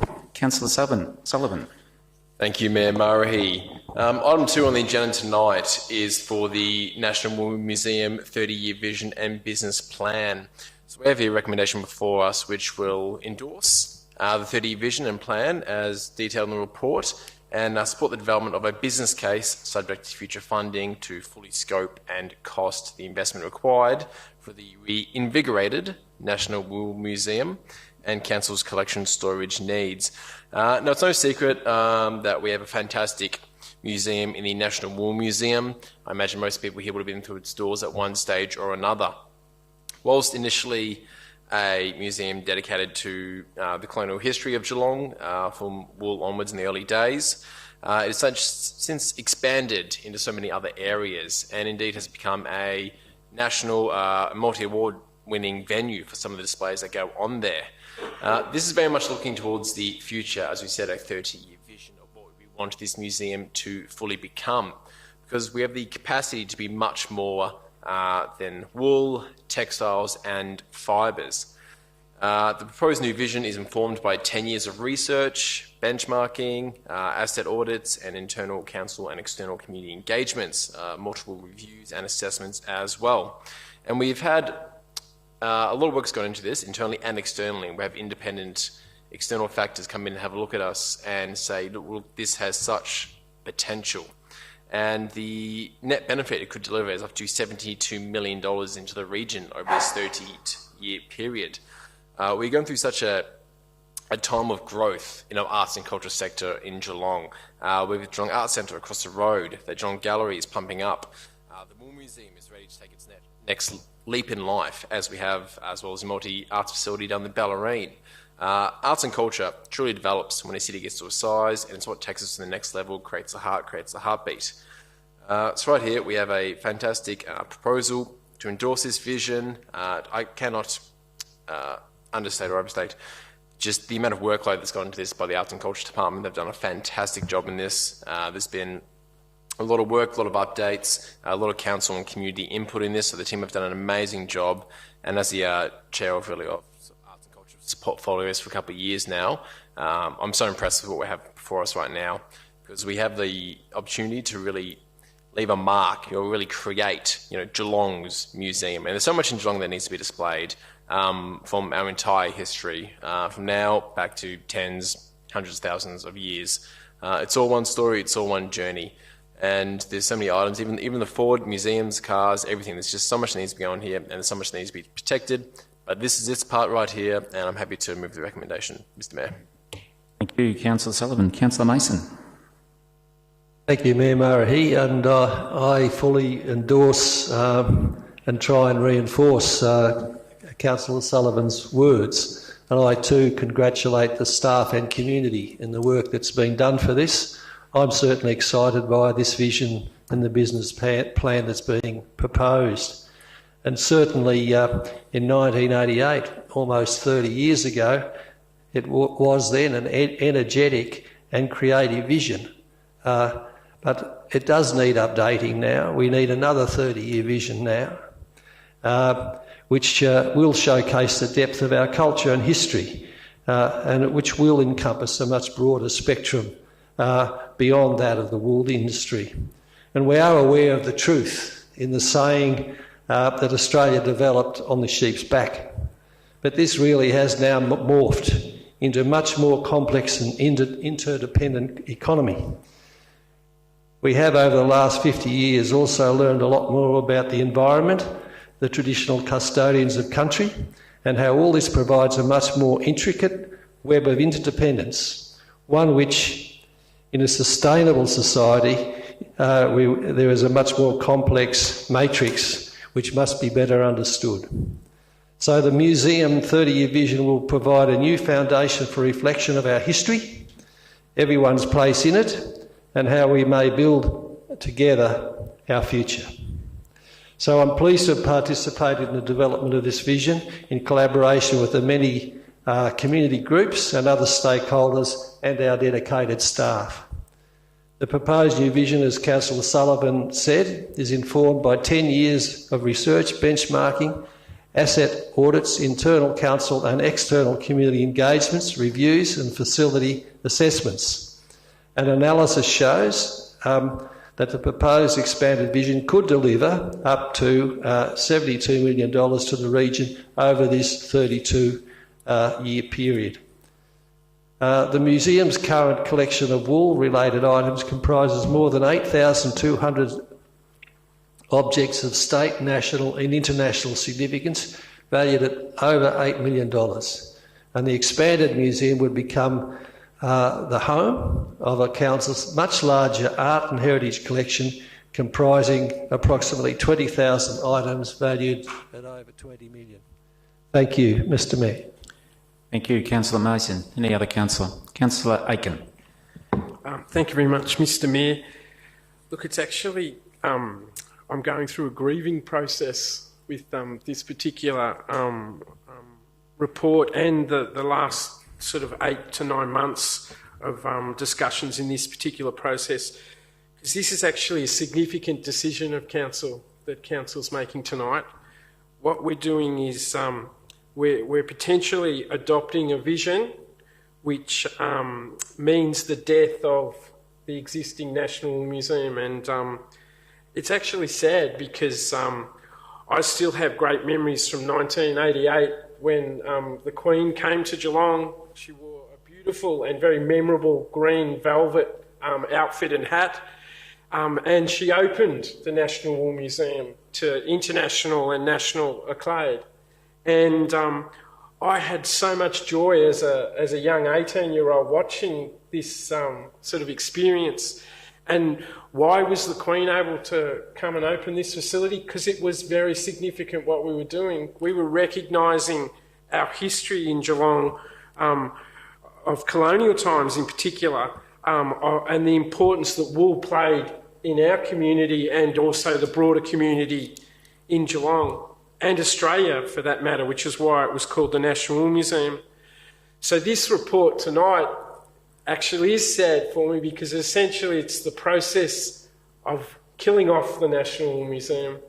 It's creating a new vision for how we promote and showcase our collections and our aspirations going forward as a community. So, I mean, change is inevitable, and this is a perfect example of that. But for me personally, I'm still suffering a bit of grieving. Hopefully, look, this project is ambitious. It's significant in terms of the funding commitments that are required for it. And it is a change of the status quo of what we've been used to since 1988. So I do hope we can achieve the aspirations of what is occurring. I hope we can take the community with us on this particular project, especially those that have a strong connection to wool and the sheep industry that Geelong's prosperity was brought on before our industrial revolution in the mid-19th century. So, good luck. I welcome the opportunity and discussions on this. Thank you to the National Wool Museum, and long live the new museum that replaces it. Thank you, Councillor Aiken. Any other councillor? I'll just endorse Councillor Aiken's words, and that there's that famous shot of Queen Elizabeth with the Maritime Councillor Jim Fidge, and they're entertained, I think, by a Kelpie dog, but whilst the shearer sheared the sheep for the Queen. But I will give a plug, actually, for was on the 1st of August 1872, so 150 years next week, that the wool store opened, adorning the corner of Moorabool and Braham Street. At the time of the opening, the Bluestone Wool Store was the second largest store in Victoria, and by many accounts the most elaborate. On the day of their opening, there was a banquet for 200 people on the third floor that was, of course, followed by a wool sale. And so I'll give a plug to the birthday celebrations. So, as I said, from 1st of August next year, 150 years since it opened. And there will be free entry on the 1st of August next week, and a cupcake, I think, from the first few through the door. I should say 50, maybe 100 cupcakes, but if you're there early, you get free entry and a cupcake celebrating 150 years for the wool store. And there's been an enormous amount of work go into this report, and I hope the National Wool Museum Director, Patrick Fisher, is listening and complimenting the work that he has done with this. So if there's no one else, no other councillor wish to comment, I'll go back to Councillor Sullivan to close. Thank you very much, Mr Mayor, and thank you to my councillors who spoke on this topic as well. I'm afraid you created an issue there, Mr Mayor, with 50 to 100 cupcakes available and about 400 to 600 people watching this live stream. There might be quite the stampede down at the National Wool Museum. But as everybody has noted, this is a venue, an organisation just steeped in history. And I am saddened that Councillor Aiken is going to be grieving the death of the National Wool Museum. I wish I had memories back in 1988 myself. Unfortunately, I wouldn't be born until the next decade. But opposed to the death, I would like to reflect on this as a moment on the phoenix, so to speak. Because our collections will continue. They are an important part of this, but what we're identifying right here, right now, is that there's so much more this venue, this part of council, this part of Geelong's history can offer. And that's what we're looking to do. We're looking to do more, looking to offer more for our community, because there's so much more that can be displayed, so many stories there can be told well, and there's so much more that we need to protect. So with that, I'm happy to move the recommendation, Mr Mayor. Thank you, Councillor Sullivan. I did find it first 150 visitors get the cupcakes. Of course, 150. So we'll put that to the vote. All those in favour? Against? That is carried. Thank you. Item 3 is the Northern and Western Geelong Growth Areas Planning Scheme Amendment Pathway. Moved Councillor Grisbeck and seconded Councillor Aiken. Councillor Grisbeck. Thank you, Mr Mayor. This Northern Western Growth Area framework plan was implemented into the Greater Geelong Planning Scheme in May 2001, and work is currently underway on a couple of the PSPs and the Biodiversity Conservation Strategy. To implement these initiatives into the planning scheme, we'll need 3 planning scheme amendments. A further 7 PSPs will be developed over the next 10 years, and that'll also require planning scheme amendments. This report recommends that Council Council requests the Minister for Planning to appoint a standing advisory committee to facilitate the Northern Western Growth Areas planning requirements, spanning about 5,500 hectares across Lovely Banks, Batesford. The Northern Western Growth Area will eventually and hopefully house about 110,000 residents. These areas are the largest growth front in regional Victoria and were identified in the settlement strategy as vital to addressing the population growth, and we all know the housing demand that we've had over the past 12 months has increased exponentially. How we can make this the clever and creative corridor is an opportunity. We also know that to best deliver this quickly with regard to all aspects of a new community is the key here. This report requests the support for an advisory committee for the growth areas. It's suggested that it would be more timely, more cost efficient in resolving changes to the planning scheme, to the precinct structure plans, the development contributions and the biodiversity conservation strategies that will be required going forward. This process will maintain the opportunity for a public exhibition, community consultation, independent review and finally a council adoption. Mr Mayor, there is a slight amendment that I would like to move as the substantive, if I may. That is to just include the words in the recommendation in number 2. The recommendation is to allow the CEO to authorise and finalise the terms of reference with consideration from key stakeholders and the department. So that is a request that we've got through to make sure that we're engaging with the key stakeholders in that development. But I'll leave that to my fellow councillor, Councillor Aiken, to step through some further details on that. Thank you. Thank you, Councillor Griswold. Councillor Aiken, okay with that? Thank you. Councillor Aiken. Thank you very much, Mr Mayor. And look, thank you very much for the change to the recommendation, Councillor Grisbeck, in your role as chair of our planning committee. Certainly what's happened since this document was released to the public on Friday, I have received and engaged in significant consultation with members of our that are stakeholders for this particular project. Some of the items that they brought to attention to me is that there are a number of risks with this change in planning process that aren't mentioned in the report. The Minister could actually reject this request by the Council. The Minister also could choose not to refer the recommendations of the advisory panel back to Council for consideration, because ultimately what an advisory committee is, it's an advisory committee to the Planning Minister. It's actually not an advisory committee to Council.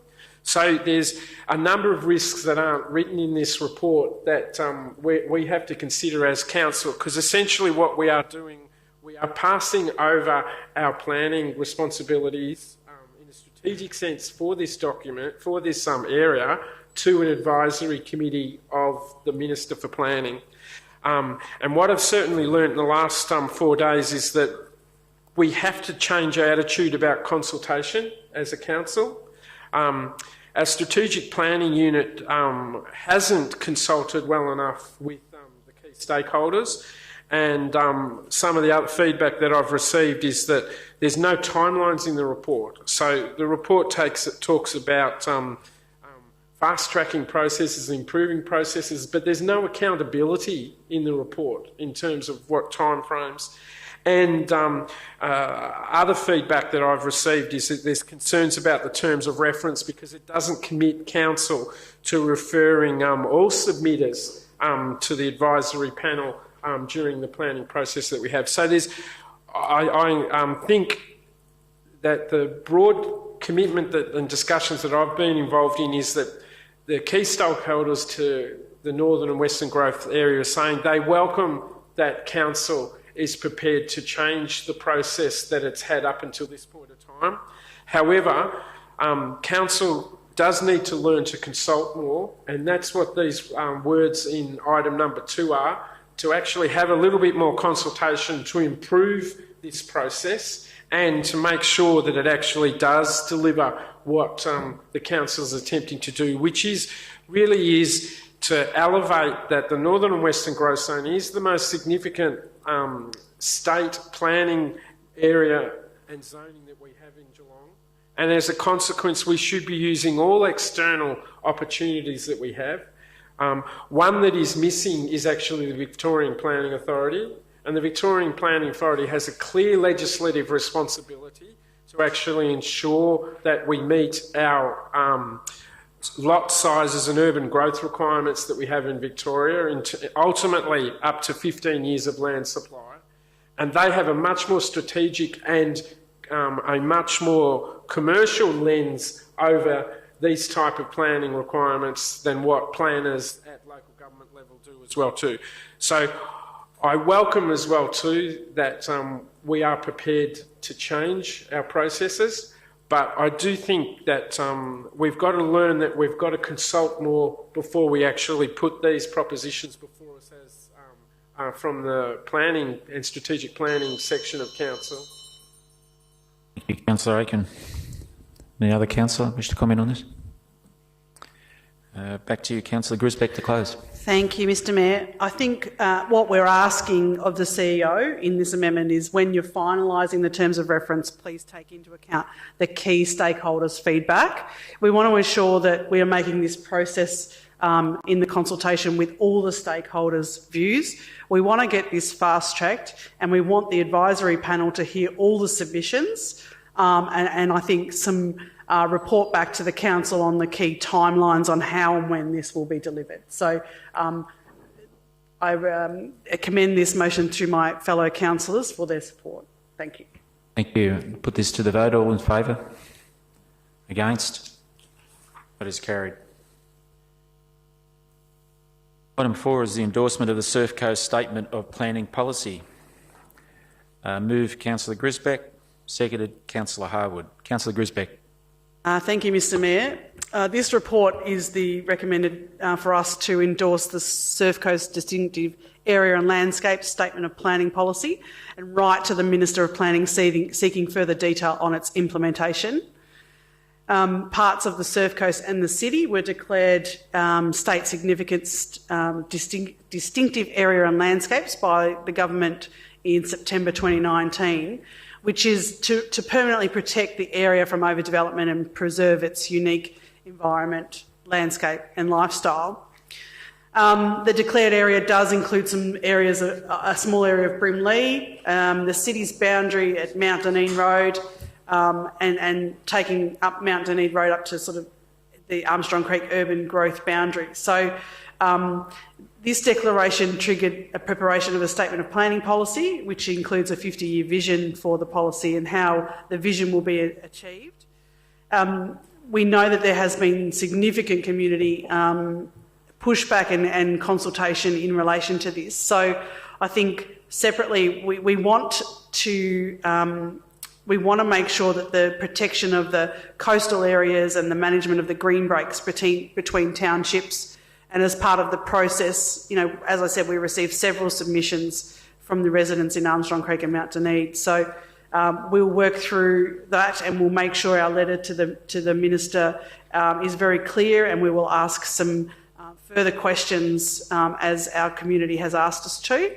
Once these submissions have been considered, the long-term we are also looking to reviewing the settlement boundaries as Geelong City, and the long-term boundaries will be identified and a decision by council will be made later this year.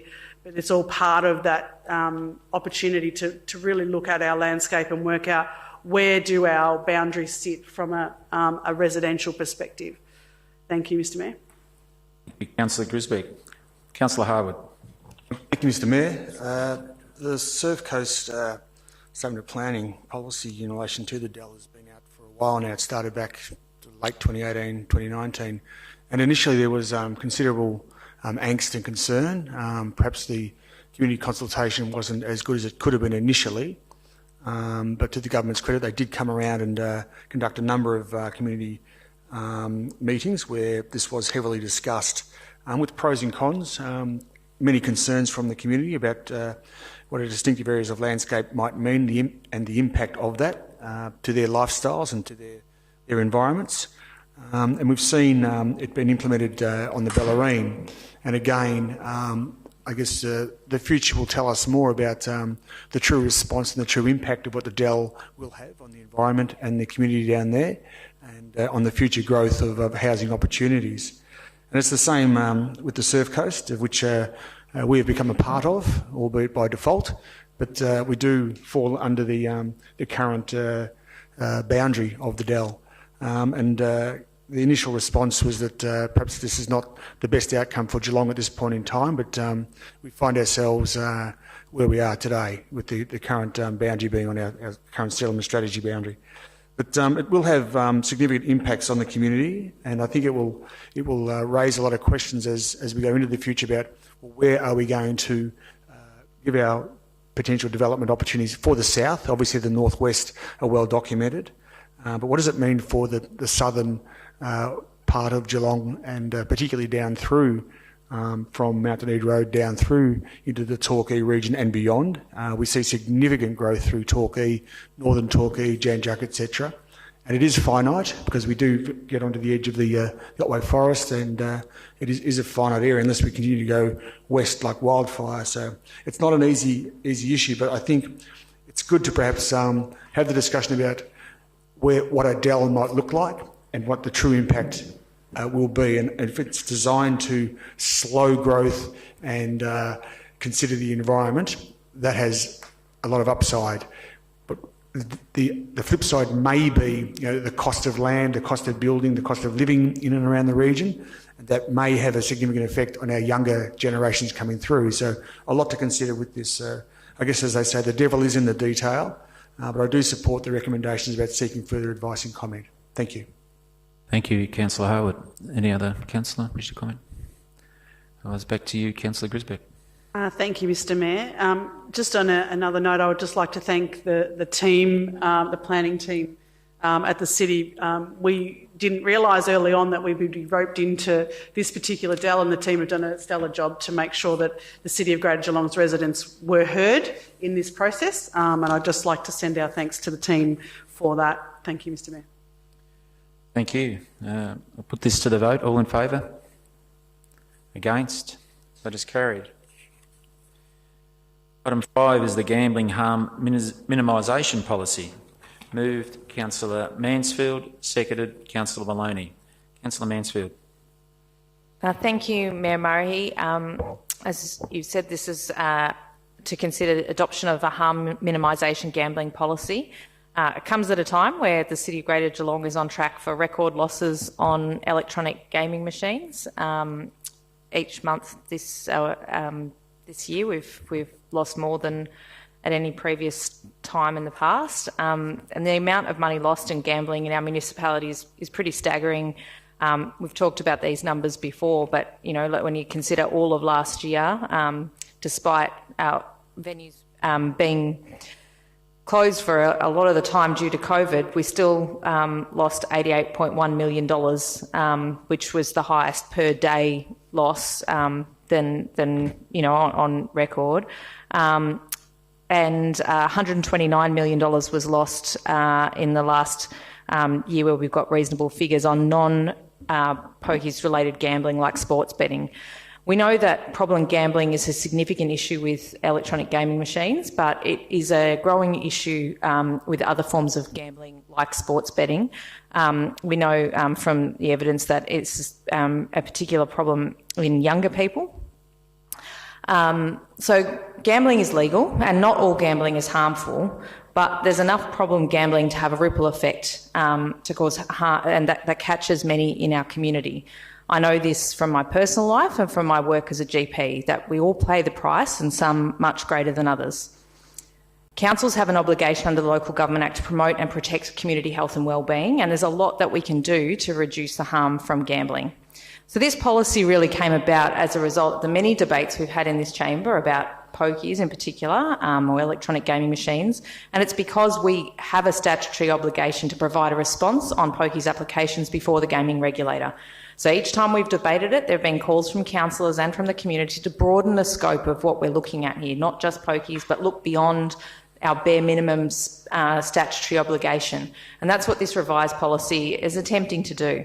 It's been out for community consultation. I really like to thank everyone who's provided feedback. It's been the subject of much discussion amongst councillors and community groups to reach what was felt to be an acceptable outcome. I don't think it would surprise anyone to think to hear that I would have preferred maybe some different, some elements to be maybe a bit stronger, but I think this is a start, and I really thank the community, councillors and the officers for the work they put into trying to address the feedback from very divergent views. The changes that this policy will lead to are relatively modest, but it's a start. And overall, the thrust of it is about health promotion, reducing harm from gambling through education and some encouragement. As a council, we have an opportunity to send some healthier signals to community members, particularly through community sports in kids and young people, and this policy is a small step on that journey. It includes some leadership and advocacy activities, such as further advocacy to reduce our pokies cap and a commitment not to hold council events or meetings at venues with gaming on site. Importantly, it includes some better data collection to get a clearer picture of how gambling is embedded in the community, particularly many sporting clubs who benefit either directly or indirectly from gambling or gambling sponsorship, and the degree to which they rely on this funding. From the data we have, only a very tiny fraction, perhaps maybe 1.6% of losses are directed back into the community. But anecdotally, we know that community sport in Geelong is heavily reliant on the money derived from gambling. We know that the GDFL gets a lot of funding from Buckley's, and they're an important support for that level of community sport. We've heard from community that encouraging clubs to move away from this source of funding isn't easy, as there aren't ready sources of funding that will replace what they already get from those sources. It's important to note that this policy doesn't compel clubs to make any changes, and I think there's some misinformation in the community about this, which is unfortunate. There's a part in the policy that mentions that grants applications will receive lower priority if a club derives funding from gambling. This isn't actually a new change. This hasn't come about as a result of this policy. It's been in place since our grants were first developed, and we've actually had a lot of feedback from the community questioning whether this is fair and arguing that perhaps they shouldn't be eligible for grants at all. So we've had arguments both ways about this, but nothing is actually changing as a result of this policy. This policy really just highlights that that is part of work we are already doing, focused on that effort towards harm minimisation. Really, this is about starting some conversations with the community groups, sporting venues and clubs about how they can move away from gambling as a revenue source and look at other measures they can take to reduce harm from gambling sources that they might be relying on, as well as to better understand what role we can play as a council to support those venues and clubs that want to reduce harm from gambling to the broader community. Thank you, Councillor Mansfield. Councillor Maloney. Thank you, Mayor Murray, and incredibly well said, Councillor Mansfield. It's kind of weird that bell sounds a lot like a winning pokey machine. It's a new sound I haven't heard before. Really great to see the community engagement on this with 69 submissions received. It's a real pickle, this one. How far does the pendulum swing? On one hand, there is give back from organisations to reinvigorate really healthy pursuits like sporting clubs. And on the other hand, there's the adverse effect of what pokies does when it really sinks its claws into people and individuals who find themselves, looking around for another dopamine hit, finding themselves in destitution, or turning to certain things that are unsavoury and not good for their health. The policy is a really interesting one that I find is a bit of carrot and the stick as well. Encouraging people to move away is a really great step in the right direction. It's going to take a lot of time though, but I think that the flavour of this is a gentle approach rather than too much of the stick.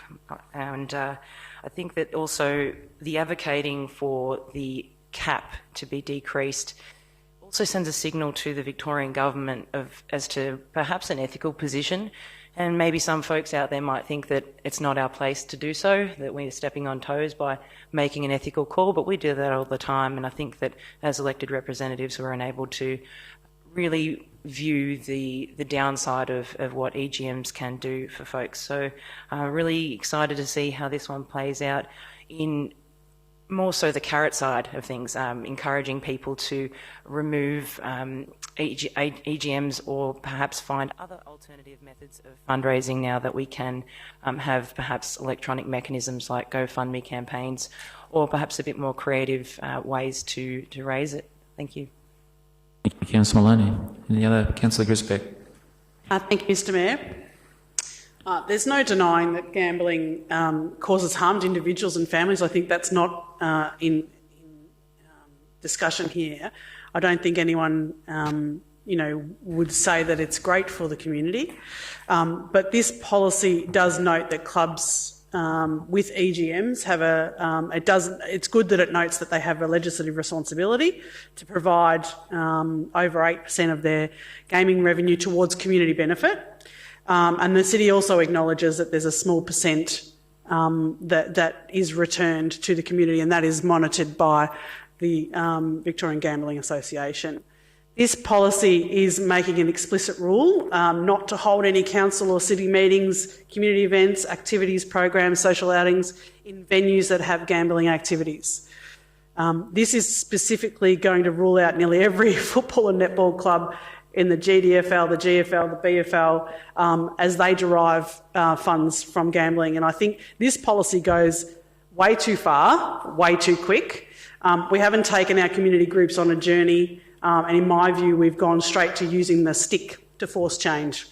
The other issue, in saying I find it too harsh when we're assessing applications, and this policy does highlight the city already prioritises applications that do not receive funding from gambling machines or other forms of gambling, and things that wouldn't be funded are community events, prizes, gifts, awards, sponsorship costs, trophies, medals, money, vouchers, etc.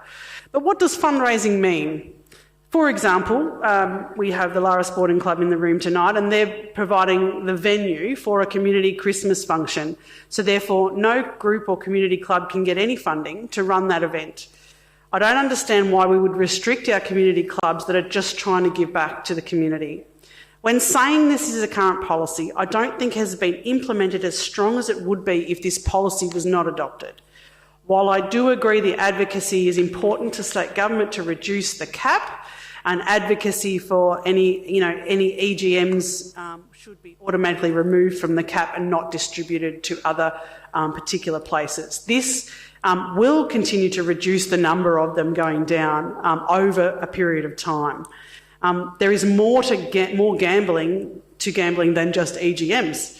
Online betting, horse racing, dog racing, pigeon racing, lotto tickets, all the different forms of gambling.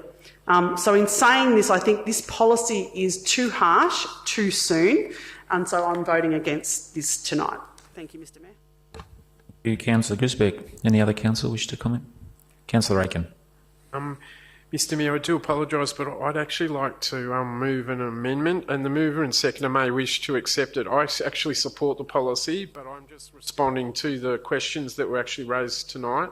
I'd like to propose an amendment, number 3, subject to further consultation and review by the CEO of possible removal of the fundraising events clause restriction on community-based electronic gaming machine organisations.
I'm not sure that's clear, but anyway. Councillor Mansfield? I'm not sure if this is the correct interpretation of the policy. But, I feel like we're arguing about something that's not actually... I'll ask for a second and then, Sarah, it's all right, because then we can talk, we can debate it then. Like, like explain where it's coming from then. Yeah.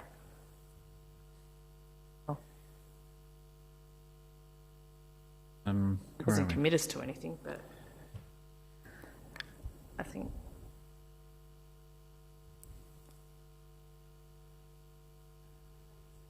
You want to speak on it then, Councillor Aiken? Thank you very much, Mr Mayor. Look, I support the gambling harm minimisation policy, and I think it is a significant improvement on what it was previously. What my amendment is here is actually a reflection of the question that was presented to us tonight, and that question is, there is an historic clause in our gambling policy which actually says we won't fund fundraising events of electronic gaming machine organisations.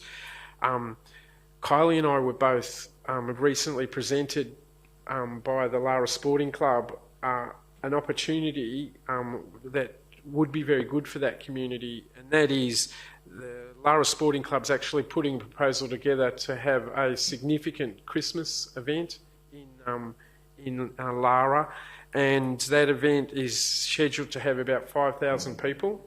And that event, they have actually said the purpose of the event has two aims. One is to engage with the broader community with the Lara Sporting Club, and the second part of it is to raise funds for a charity every single year. Now, I think there's an unintended consequence here of our restriction in that particular clause, that the Lara Lara Sporting Club are an electronic gaming machine organisation, so therefore they would be restricted under the clauses that are mentioned in the policy. Which, and as a consequence, this is just a protection. The Mayor said we'll take your question on notice and respond at a later time. But if we've already adopted the policy, it would be very difficult for Council to respond to it. So the wording that I've chosen here is really just to say, refer the question that's been asked tonight about fundraising restrictions to the CEO. The CEO consult with the officers and clearly the stakeholders that have mentioned it. And if it does require a change, we're giving the CEO the authorisation to be able to make that by the wording of possibly removal of the of that particular clause. So, look, it's a small part. The most important thing, I don't want to take away from the broader policy, but it is I think it's an historic clause, but it's an unintended consequence because we don't want. I certainly don't want good community-based organisations that have got electronic gaming machines to be restricted specifically as mentioned in the policy. Now, the interpretation and the implementation of that policy may not actually occur by the officers, but that's why it's important, at least for the CEO, to have a look and review at it, I believe, which is what my amendment, its intention is.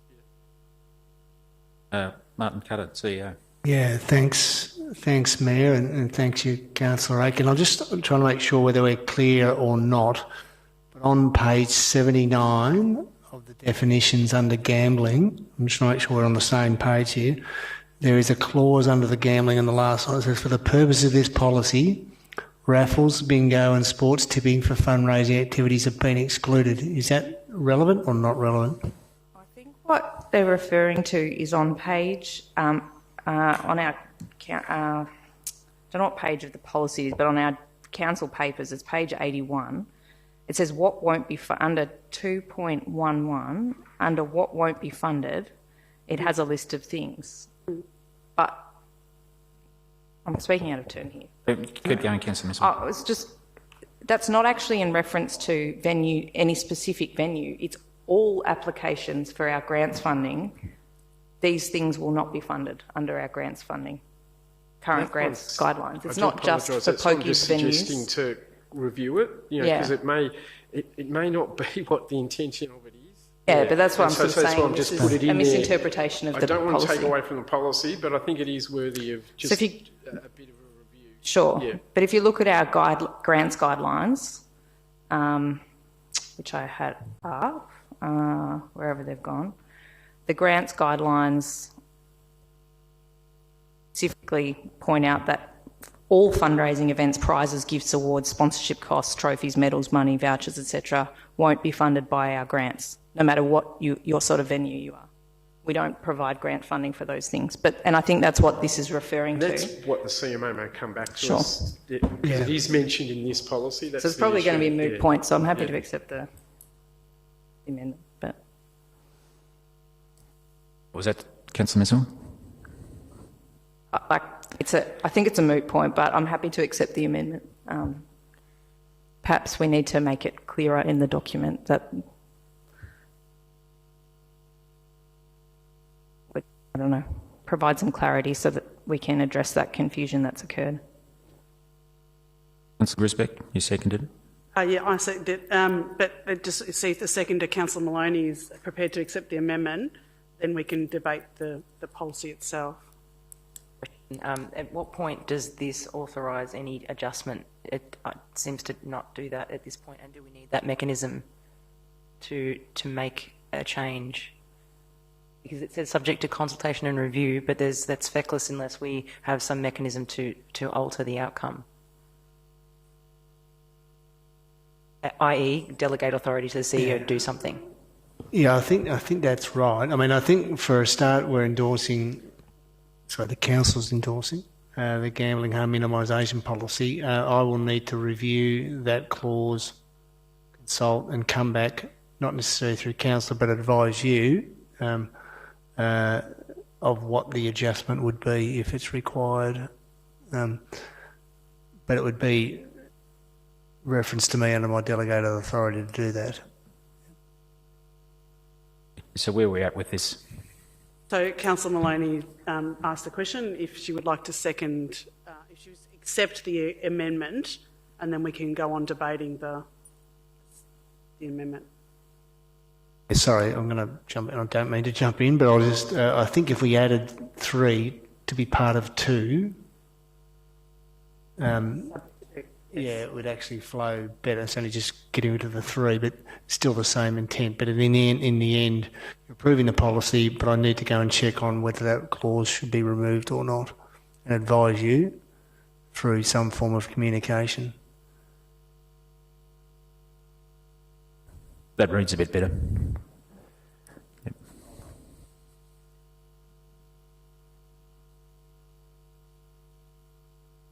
That's just a question, Mr Mayor. Does that mean that it has to come back for formal endorsement because we're subject to further?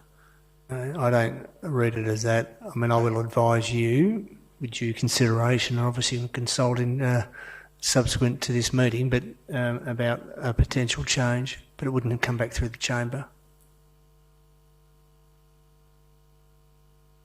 There's an inherent risk in that alone by not coming back through the chamber for final endorsement by the full council, but that's just how I read that.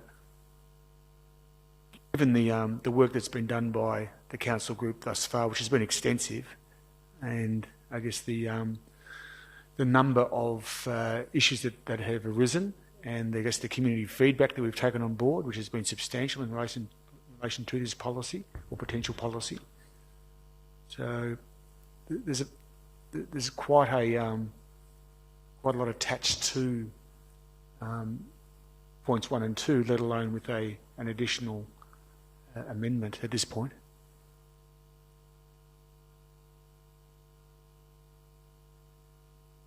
Well, I think we just put the amendment to the vote. Look, I think there's I think that's what I put the amendment, Councillor Aiken's amendment to the vote. If that's defeated, we go back to the original. So you've spoken on it, Councillor Aiken. Councillor Grisbeck, no need to speak on it, I don't think. No, thank you, Mr. Put Councillor Aiken's amendment to the vote. All those in favour? Councillor Grisbeck. I have seconded that amendment. Yeah. All those in favour? Against? Right, return to the original recommendation. Where we're at. Any other councillor wish to speak on the original recommendation? Otherwise, it's back to you, Councillor. Yeah, look, I'll speak to the motion. Look, gambling actually hasn't been very good since it was introduced in the Victorian community by then Premier Joan Kerner. And sadly, the original strategic intent of supporting electronic gambling machines in Geelong was to benefit the community. And sadly, what has happened is that there's been a continuous conflict between commercial interests and community interests in relation to electronic gaming in particular. What I'm encouraged by the policy changes is that for the first time ever, we've changed a prohibition approach to actually approach where we're now starting to talk about there are some good operators out there. And we're changing our attitude as a council to say that our harm minimisation policy is about harm minimisation. It's not about prohibition. So we are talking about that. Ultimately, what we're saying to the community with this policy is that if you are going to engage in electronic gaming machines, make a proper choice. And there's some really good choices in Geelong for electronic gaming machines. The local football and netball community is significantly underwritten by electronic gaming machines. The Buckley's model is seen as a national model of how you can take funding and actually support a particular community activity. The Lara Sporting Club, who was presented here tonight, is a very good example of how a community-based organisation is undertaking a legal activity and using the benefits of the profitability to actually support their local community. And what's also important as well too is that the policy is starting to also make it clearer to understand what's actually happening in Geelong as well too. We've only had, for the last 4 years, all these electronic gaming machine applications come to us because the Geelong Football Club put into the market 110 machines. So people have been trying to buy those 110 machines. Geelong Football Club's been taking the money from anybody who actually wants to buy them off them. And we've been faced with the responsibility as the council to actually make a decision about where those applications should be supported in the local community. And as a consequence, we've continuously had these debates. We've won some of them at the Gaming Commission. We've lost some of them as well too. But what we certainly have learnt is that our cap is actually too large for the number of electronic gaming machines in Geelong. We're actually, I think, the third highest in the state in terms of number of gaming machines. So we do have to have an advocacy position to reduce them. What we're also acknowledging as well too, that it isn't just electronic gaming machines that are causing harms in our community. Other forms of gambling are actually causing significant harm. And we do have to start a focus on talking about them as well too. It's not just about electronic gaming machines. It's actually gambling is a significant scourge on our community in Geelong, and we do and we should have a responsibility as a council to try to take a harm minimisation approach towards it. Thank you, Councillor Aiken. Any other councillor wish to comment on this? Councillor Harwood. Mr Mayor, just a couple of quick points. Just more in relation to, I guess, the gambling harm minimisation policy itself. Quite simply, if we were able to turn back the clock, which we can't obviously, but the real issue here is about the community organisation ownership or control of EGMs versus, I guess, the individual or private companies owning these particular machines. So obviously with the community, in this case organisations, we see a greater return back to the community. With others, with the private ownership, we see a much less return. I think that's where the real issue sits. I think that's really up to the state government to look at the discrepancy in what's really going back to the community out of the substantial losses that we read about all too often. And I guess even if the government was able to look at the existing infrastructure and the buildings, etc., that occupy the EGMs, then there's the big elephant in the room, which is the internet, and that alone has substantial impact on the changes in how people engage in gambling, what they gamble on, and I guess the secrecy they're able to do it, and I guess the unknowns of what's really going on in the world of gaming. So I just make those points that this is a good discussion to have in council. This council has been very vigilant on and raising the profile of the damage of EGMs in particular, and gambling as a general problem in the community. There are upsides, absolutely there are, but we see the substantial loss of funds and the impact on our community. But I think at this point in time, it's a bit like we're doing the best we can, but it's just not enough. Thank you. Councillor Harwood. Any other councillor? Back to you, Councillor Mansfield. Thank you, Mayor Murray. And just to provide a bit more background to the discussion that we had earlier, I think if you look at Council's grants guidelines, our general community events grants guidelines, page 7 provides some detail about what we won't fund, and it provides some clarity around that what is referenced in the gambling harm minimisation policy. So this is something that applies to anyone who applies for grant funding, not just particular types of venues or clubs. So that's just to provide some clarity. So I think that's something that maybe, I don't know, we perhaps in selling this document and explaining it to the community further, we can provide some clarity on. Thank you to my fellow councillors for your comments on this one. I think, you know, as you can see, there are diversity of views here, and there'll continue to be a diversity of views in the community about what council's role is in this space. But it's really, again, to emphasise that this is based on a public health approach and our obligations under the Local Government Act with respect to public health, and doing what we can to reduce to minimise harm to our community with the levers that we hold. You know, it's not to put any blame on those community organisations that do derive money from EGMs, as Councillor Harwood has said. It's a partly historical legacy. It is, it does speak to a broader issue around, what value do we place on our community clubs, that this has to be their main source of revenue, and how haven't we found other ways that are as, that can provide that level of funding that they need to continue to operate.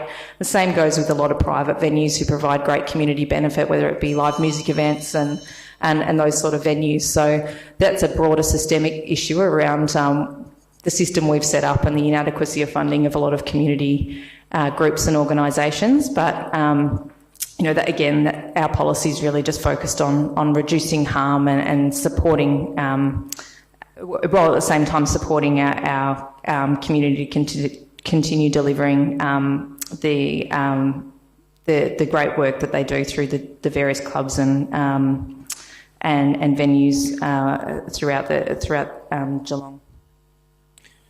Thank you. I put this to the vote. All those in favour? Against?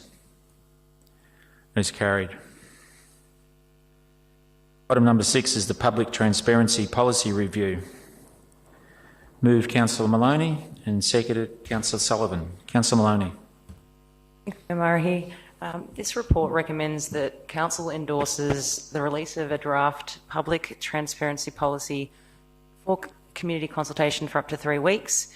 It describes the way that Council information is purveyed to the public, and also what information is not available to the public, which I'm sure some of those in the gallery will be interesting to note that.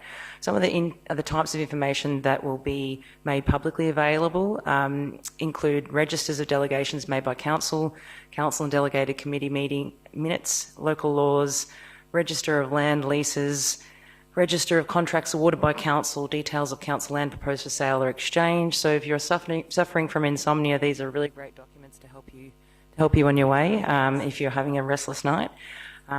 It also aligns us with the Privacy and Data Protection Act of 2014, which was updated since the 2001, giving a bit more clarity as to what people are privy to, essentially.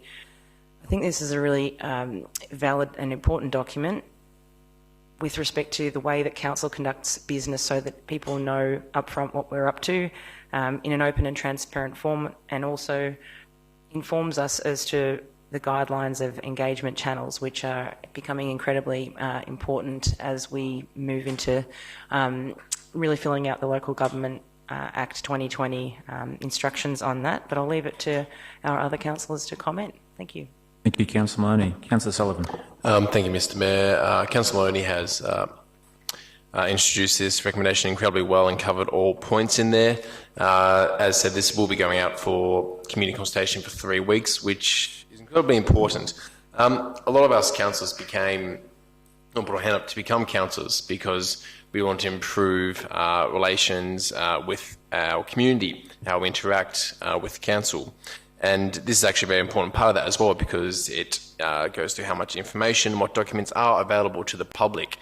So they do have good oversight and access to what we are doing here. We take pride here in being a high-performing council and having great departments who do great work. And I have no trouble saying that the governance team here at City of Great Geelong do amazing work, and indeed state leaders. A lot of other councils come to City of Great Geelong and see what we're doing here, how we are increasing our performance, how we can do things better, or how they can do things better. I want to say the government's team here, they do fantastic work.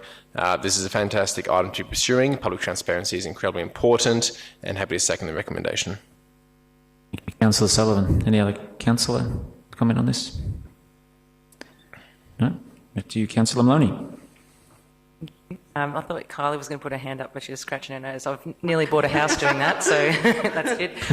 If Council agrees to this, the public feedback would be really much appreciated over the next 3 weeks as of tomorrow, so well into August. All submissions will be considered before the final proposal, and the policy will come back to us a little bit later on in the piece.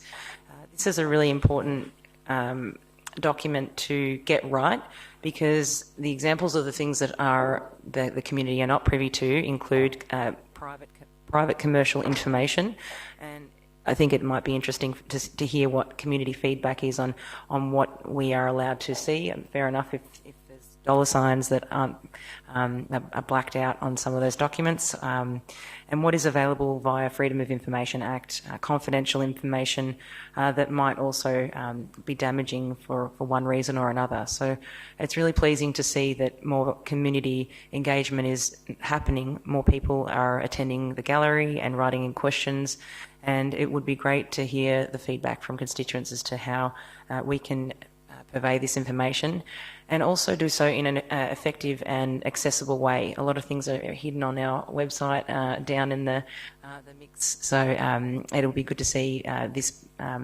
becoming clear as to how and when and what information we can access. Thank you.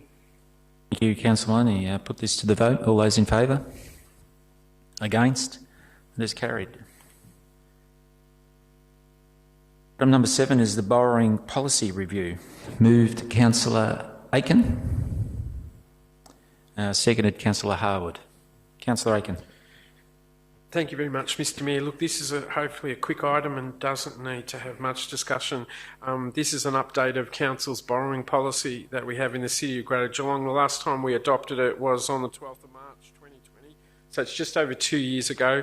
What the policy has changed is it's reflected the Local Government Act, new Local Government Act since we passed the policy, but also it entrenches a very important principle that council will not borrow to fund operating expenditure, and I'm very encouraged by that as a Conservative accountant. And the other one is that we'll adopt the new borrowing level indicators that have been recommended to us by the Victoria Auditor General's Office. So there's 3 financial indicators. One is our internal funding capacity. Another is our indebtedness in terms of how much we can actually fund ourselves in terms of borrowings, and another one is actually our total borrowings over our own sources of revenue. So quite exciting for those of us that actually like to look at percentages and how an organisation is trying to travel.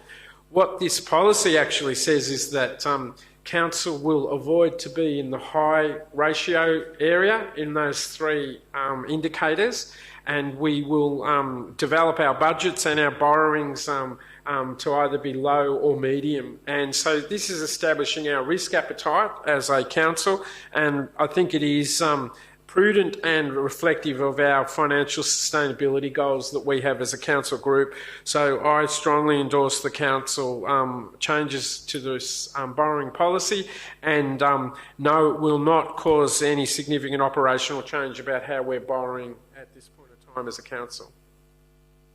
Councillor Aiken. Councillor Harwood. Thank you, Mr Mayor. Councillor Aiken has certainly covered the major points of the policy review. It's basically how Council responds to funding requirements while minimising the risk. And at the end of the day, and we've had these discussions as councillors, what is our risk, what is our appetite for risk, and what level should that be at? And we've had sort of variances of that, I guess, by pressures of the community to continue high capital projects that are expected in the community. And I guess the golden rule of finance is try not to spend more than you earn. Quite simply, that's really difficult in this organisation. With, as I say, the really higher than ever expectations from the community, and the assets, renewal assets and new assets that are being built and maintained.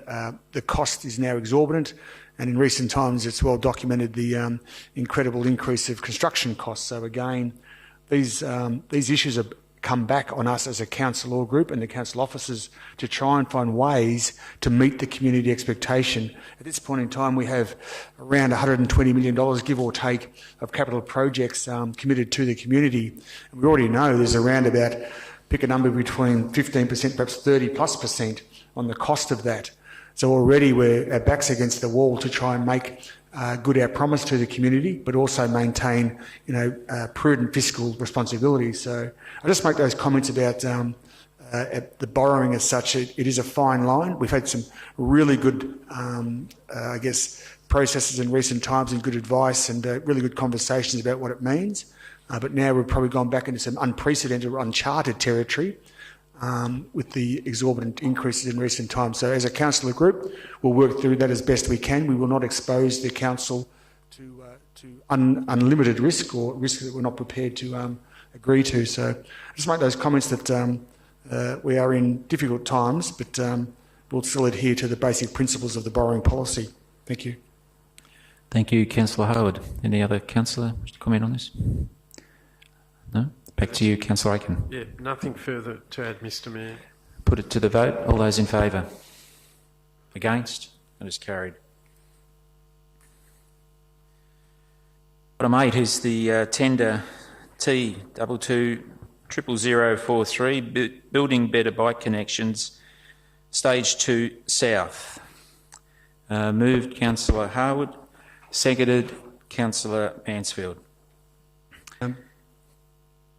Thank you, Mr Mayor. Councillor Nelson. Mr Mayor, I'd like to move a motion to defer this item to the next council meeting, whatever that may be. Given the circumstances, Mr Mayor, we probably owe the community an explanation as to why we're considering that. We need a mover of Councillor Nelson. Seconder? Seconded? Yeah, I'm happy to second it. Yeah. Councillor Aiken. So you've got to put that motion to the vote. All of those in favour of the referral? All those against? It is carried. Matter is deferred. I sincerely apologise to those who have been waiting in the gallery for this. Well, you can rest assured it will definitely be heard at the next council meeting. I sincerely apologise again. So thank you for your attendance. I will just add that there are matters that need to be discussed by the councillor group in relation to this, and I can't say too much more than that. Apologise.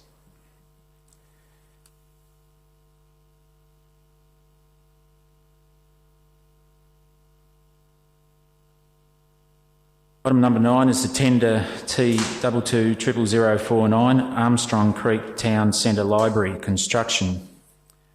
Moved. Oh, we better wait for Councillor Grisbeck. Councillor Grisbeck, is that okay? Yeah. Come on.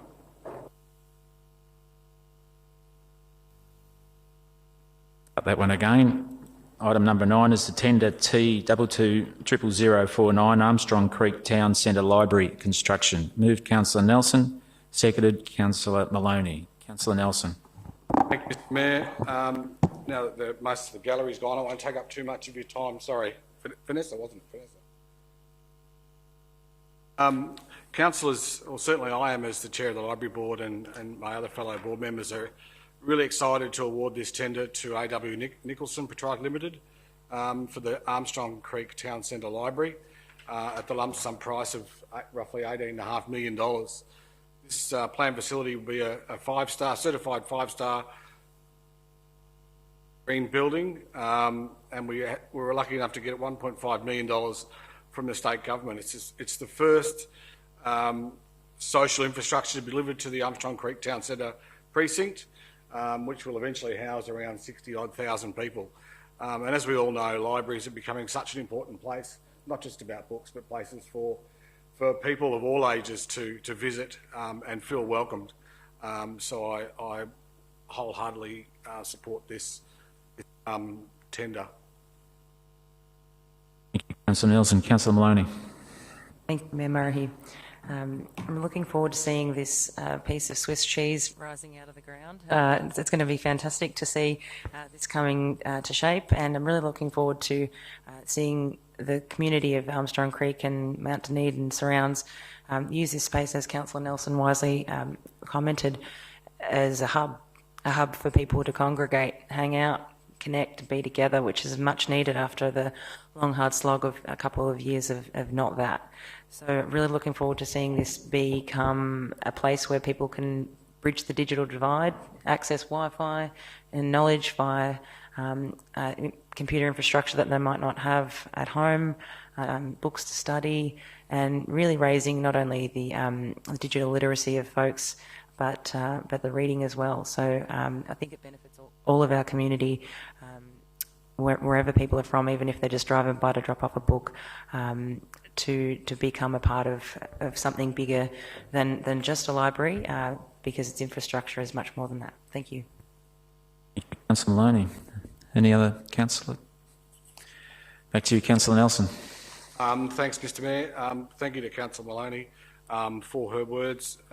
Not a truer word is spoken. They're just such great community facilities, and it's scheduled to start on the 30th of August, which is only a few weeks away. So I look forward to breaking some ground with the local MP down there and getting this project underway as soon as possible.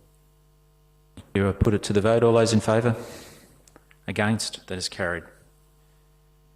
Item number 10 is the tender T220078 Anarchy Reserve Social Room Upgrade. Moved Councillor Aiken, seconded Councillor Grisbeck. Councillor Aiken. Thank you very much, Mr Mayor. Look, for the benefit of our fellow council colleagues, it was with great joy last night that Mayor Murray, Councillor Aiken and Councillor Grisbeck actually drove out to Anarchy in the pouring rain and cold, and went and visited the Anarchy Football and Netball Club, and I actually thought the Mayor was going to open a beer and christen the demise of their social rooms that are out there, but it didn't descend into that type of activity. But it was really heartening to actually hear the President speak directly to the Mayor and the two local ward councillors, and also they had some representatives from the young footballers and young netballers who are going to benefit from this particular project. Look, the Anarchy community is so excited about this new facility. It reflects that the Anarchy Football and Netball Club isn't just a organised sport organisation. It actually is very much the heartbeat of the Anarchy community in the Anarchy area. And this is the second part of a major investment that this council's undertaken out at that area. The first, of course, was to build the change rooms, which we opened about nearly 4 years ago now, didn't we, Councillor Gressbett? And this is to replace the social components of the facility and have a value of about $2.5 million. So I look forward to going out there again with whoever the mayor is, maybe Mayor Murray if he continues his reign after November. We will open this facility with great joy with that local community in Anarchy. Thank you. Councillor Grisbeck. Thank you, Mr Mayor. And just a word of support, I'm really proud of the council and the community working together on this one. This, as Councillor Aiken has said, this facility is really a community asset. It's not only for the Anarchy Football and Netball Club, but the Tennis Club would be able to use it. And it's also used for many other community events that need a bigger room than the Anarchy Community House. Always go to the Footy and Netball Club. So we can't underestimate the benefit of the whole community that will be using this social space. This will provide accessible and modern facilities. And for those that haven't been out there lately, when we have opened the new change room space and you look at the old, it's like one of those sliding scales where you look at the old and the new. So this will really be a benefit for the whole community here. And this report recommends that we award the contract to Rendine Constructions. And it's almost $2.5 million worth of project out there, and it's being funded entirely by council. And we look forward to that being finalised very, very soon. And they're already making plans for next season to use the facility and work out how they can best support the community with that facility. We are going on we will be going next season on a palmy tour of all of the councils, clubs in our ward, and I invite the Mayor to come with us because I know Anarchy do a great palmy. Thanks, Mr Mayor. Thank you, Councillor Grisbeck. Councillor Howard. Thank you, Mayor Murray. Look, really fully support this allocation of funding to the Anarchy Community Sports Club. It's a great example of investing in a small community, particularly around, in this case, their sporting heart.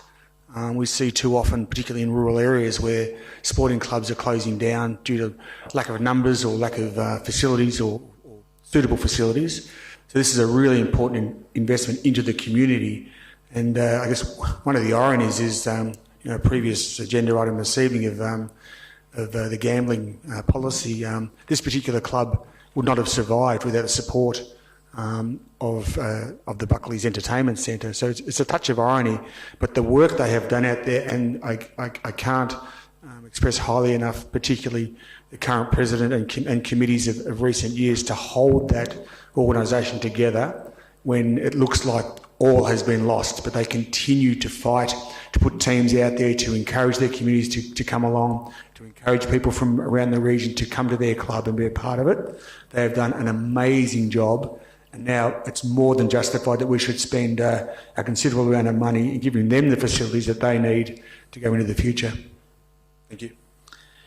Thank you, Councillor Howard. Any other councillor? No? And I'll just endorse the words that the two ward councillors, Councillor Aiken and Councillor Grisbeck, have spoken about. And of course, Councillor Howard's comments that you can never underestimate the value of a sporting club in a small community such as Anarchy. And we had a meeting out there 18 months ago, a couple of years ago. We had a council meeting in this very room that will be demolished and rebuilt. And from someone who played out there in the late 80s, to see the advancement of what it will be in the very near future is exciting for that club and for those that have toiled over the years and volunteered, and generations of families have come through a club like Anarchy. They deserve the upgrade to what it will be. And look at the photos on the wall there that date back, many, many decades, the history of that club. So good on them. So any other comment, Councillor? So Anarchy will be cock a hoop that Peter and myself potentially will support this, given our history of playing against the very strong and very tough Anarchy Football Club. I wouldn't have spoken so nicely about him years ago. Any other Councillor? No? Back to you. And just on the Palmy Challenge, Councillor Grisbeck, I did put to you that we have at Palmy at Anarchy last week, but you're unavailable. Councillor Aiken. Very much, Mr. Mayor. Look, the only comment I do just want to finish with is that as much as we love all our sporting community clubs, there's lots of other community-based organisations that are doing a fantastic job in our community as well too. Our environmental groups are doing a fantastic work. Our creative arts community is doing fantastic work, and there's a lot of social services that are actually providing services for vulnerable people as well too that are fantastic community-based organisations. And in fact, you'll probably have a look at our grants program. We are trying to spread the love a bit more so that it isn't just sporting clubs that are benefiting from the capital grants and the events program that we have. We actually want a very diverse community and a very thriving community, and we want to actually support all sectors of our community as much as we love our football and netball communities. Yep. Of course. Put this to the vote. All in favour? Against? That is carried. Item 11 is the G21 Pillar Refresh Councillor Appointments. And I think we might have a revised... Yes, we have revised officer recommendation. Councillor Mason to move and Councillor Sullivan seconded. Thank you. Thank you, Mayor Marahi. Understanding that that amendment is accepted.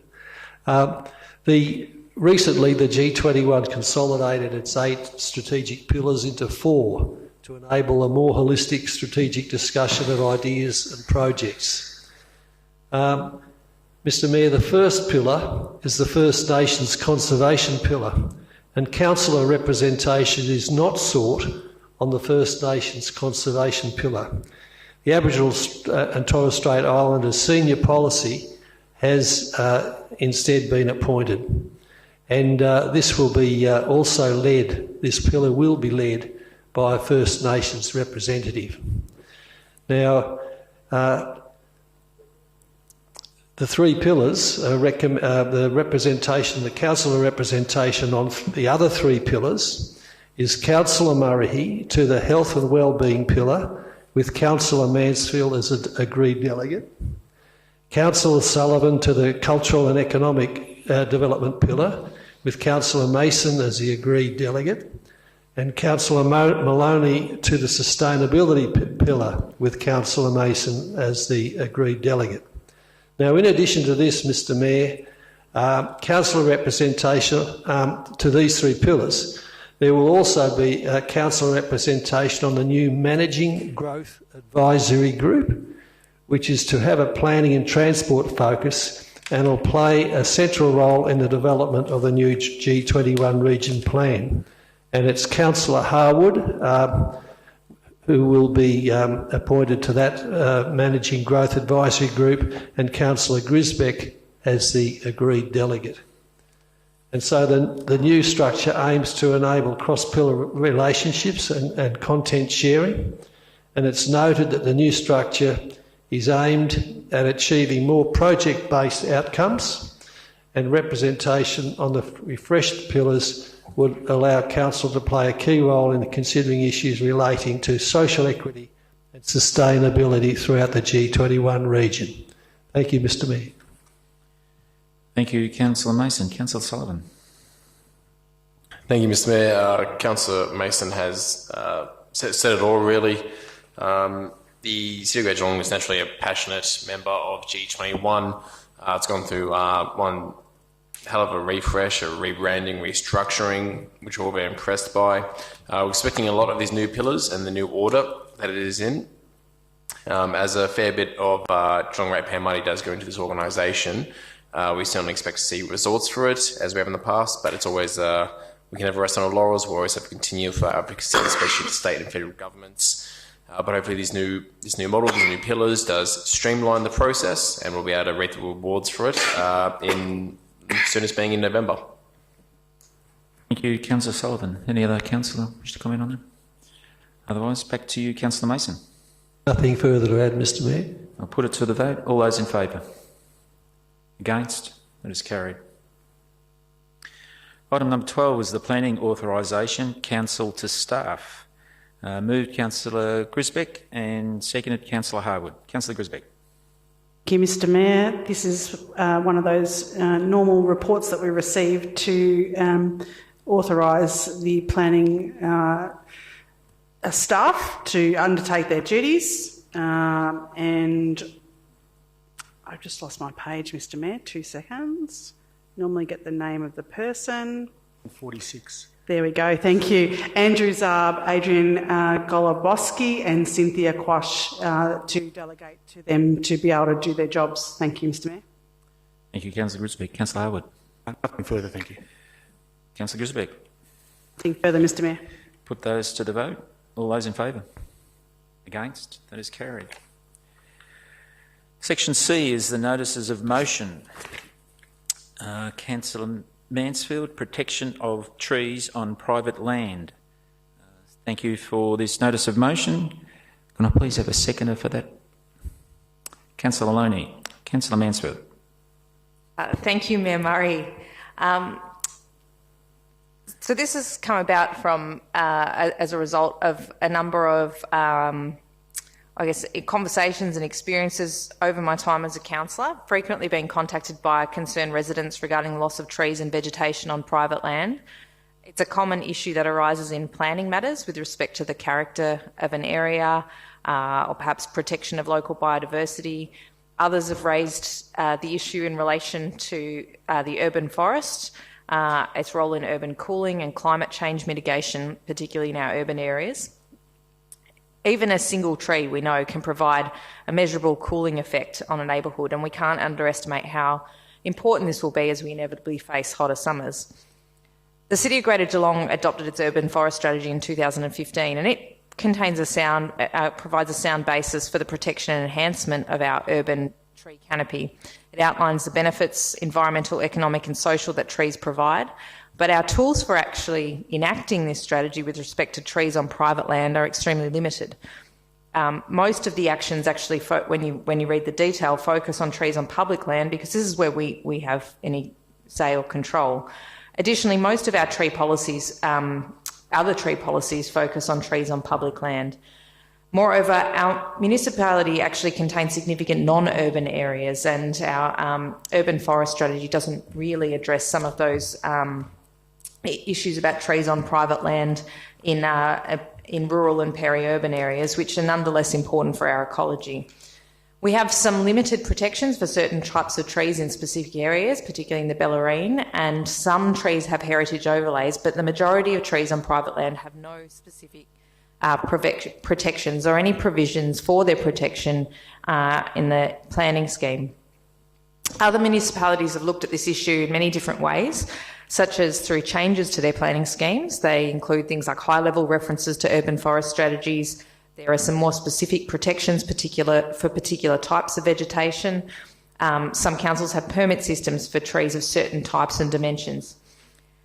This report will review what other restrictions already do so we can learn from their experiences. We'll also look at what various bodies such as DELT recommend, and they've also developed some tools that bodies such as councils can use when they're looking at this issue. So this will look quite broadly at all the options that are available.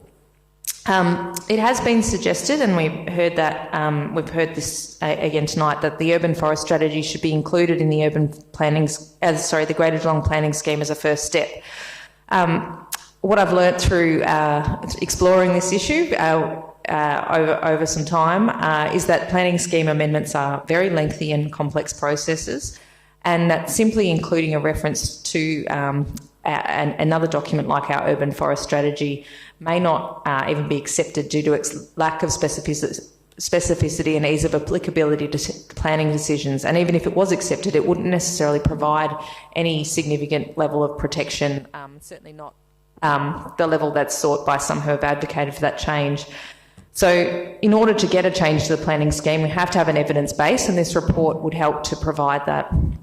Some of this work is already underway by our officers, but the notice of motion will move it along, and it'll also provide a broader lens around protection of trees on private land and answer a lot of questions that have been outstanding for us as councillors over a significant period of time. It's also worth noting that we've committed to developing a significant tree register. However, it's yet to get funding in any budget round. This perhaps speaks to a broader issue around how our strategies and budget align. It's a debate we've been having, and it's not necessarily for discussion tonight, but it does highlight the limitations of documents like our environment strategy, our urban forest strategy, our climate change response plan. If they're not supported by regulatory tools and funding, then it can be difficult to actually implement the words that we have on those on the paper. We can make great commitments on paper, but we may never actually deliver them if we don't have the tools available to us. So I might leave it there and let my fellow councillors make comment, but I encourage them to support this motion that I'm bringing forward. Thank you, Councillor Mansfield. Councillor Maloney. Thank you, Mayor Murray, and thank you, Councillor Mansfield, for bringing this notice of motion to us here tonight. You may have seen, if you're tuning in, petitions that have been calling for this very type of thing. Individuals in our constituency, especially within Highton and the 3216 region, that the loss of character from the felling of really stunning red gums, one example on Roslyn Road there, it creates a real gap in high vegetation, aesthetic, neighbourhood character. Probably confuses the heck out of migratory birds looking for their home that they had 6 months ago, and the endangered species and native species that hang out in our beautiful trees. It would be wonderful to see some data on this, including how we can use our powers and also adjust them to maintain and respect large, significant trees. Our Indigenous folks have a massive respect for what has been not only, I guess, exotic trees that we've planted, the native trees that pepper our river, and also have been seeded in other areas as well. So there's not only neighbourhood character and aesthetic, migratory birds, but also a lot of the planning committee decisions that we make often are hinged on whether or not they're going to chop down a whole bunch of trees and make the neighbourhood look ugly or some barren wasteland. And constituents regularly contact us about what is it going to look like when everything's basically raised or moonscaped. And it must be alarming for them to have a wonderful shadow or tree line against their property on neighbouring areas, only to have that chopped down to be replaced with yuccas or something equally as yuck. Also, when we talk about the food sovereignty issues, we might maybe delve into fruit trees and the like, but for the moment I think the treatment of trees is incredibly important as we deal with issues like Heat Island, and perhaps this will be also a mechanism for planning committees and other councils to think about how they treat beautiful trees that provide us with oxygen, which I'm pretty sure we need to survive. So looking forward to hearing what this, if this is passed, comes back with. Thank you. Thank you, Councillor Maloney. Any other councillor wish to speak on this? Councillor Aiken. Thank you very much, Mr Mayor. Look, I actually thought it was going to be smooth sailing for the notice of motion, but I think all councillors got the email this afternoon that was quite critical of the notice of motion. The email said that the motion should ideally acknowledge the findings of the urban forest strategy adopted by council, and to request that a report that it builds on the strategy and not do it in isolation. And the quite detailed email from the PhD student says that unless council intends to withdraw its support of the urban forest strategy and retract commitments made under the strategy and associated action plans, the council should amend the motion removing the statements that contradict and undermine the urban forest strategy. In the best interests of climate resilient Geelong and wellbeing and health of the city, I hope this is taken into consideration. I hope in your closure, Councillor Mansfield, you can address the concerns that have been raised, because the email used evidence-based statements as to why your notice of motion actually should be modified and changed. We also had a question come before us tonight who actually is also concerned that essentially this delays anything happening for over a 12-month period. And I hope that that's certainly not the intention or your commitment to this issue, that we actually do undertake some action between now and June 2023, and that in your closure you can respond to those concerns that were raised in the email. Yeah. Any other councillor wish to contribute? Councillor Mason. Just briefly, Mayor Murray, this is a very complex subject. The more you know, the more you know you need to know. And in that light, I think we do need greater clarity. And I endorse the intention in getting that greater clarity through further investigations. Thank you, Mr Mayor. Councillor Mason. Any other councillor? Councillor Nelson. Yeah, I certainly support what Councillor Aitken said, and Councillor Mansfield, with probably the best intentions, tried to bring this forward. And my two neighbours who are not here tonight, Gian and Katerina, who actually lives next to me, expressed concerns about this notice of motion. My concerns are that it says protections for trees on private land. It doesn't say Indigenous trees. It could be any tree. So we could have a row of 150-year-old cypress trees, which no one likes. Birds certainly don't like them, yet we've got to protect those. So, and the significant tree register that was in the notice of motion, in the notes, I went into it and had a look, and it had a picture of a tree that was not Indigenous to the area either. So it was just full of such two-way stories, I guess, misinformation. Councillor Mason said that the more you know, the more you don't know, or something to words to that effect, and I completely agree. With that, you know, I don't want to see trees that aren't in the right place, and doing this stops trees that shouldn't be in particular places.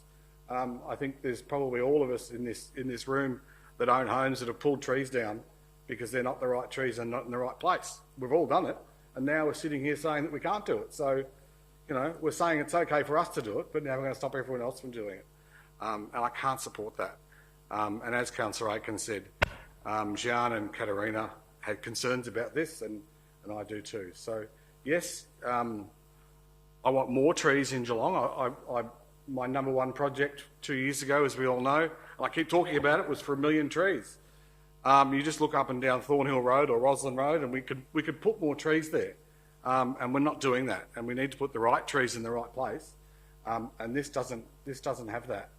And the other concern is we have to wait another year. I've just got too many questions. I think probably another notice of motion, probably. Thanks. Mr Nelson. Any other councillor? Back to you, Councillor Mansfield. Thank you to my fellow councillors. It's good to get too many questions presented to you on the night, despite having given lots of notice about a notice of motion. But look, I'll do my best to address them in the 3 minutes I have remaining. With respect to the comments that were made by Councillor Aitken, yes, I received that email, and I've had ongoing correspondence with that resident through the afternoon. I'd also discussed with officers the implications of the actual motion. A lot of the comments are being made around the background section of the notice of motion, and that's been amended. There have been some changes made to that to reflect some of the comments that were made by those residents, that background section isn't appearing up on the screen here, but those changes were submitted. Sarah's taking it. It is the answer. I haven't seen it. I'm sorry, Councillor Mansfield, once the agenda has been published, it can't be altered. Okay, all right. So that wasn't relayed to me, I don't think, this afternoon. But in any case, the feedback that was received was around, didn't affect the actual recommendations that are in here. The other thing to note is that so the advice I've received from officers is that this does not undermine the urban forest strategy or the goals around that. It also doesn't delay the work that was already being done. This is work there's some work that's in the pipeline, there's other work that is going to be added to that. And that's the advice I've received. So there was no discomfort with that, and the resident was happy for the motion to proceed this evening based on the correspondence. So the later correspondence that I've had. The other, can I just finish? The other question that was raised, Councillor Nelson raised a number of comments about. I guess that suggests that the outcomes of the report are a foregone conclusion. This is really just about providing information. It's not to say that all trees will be protected.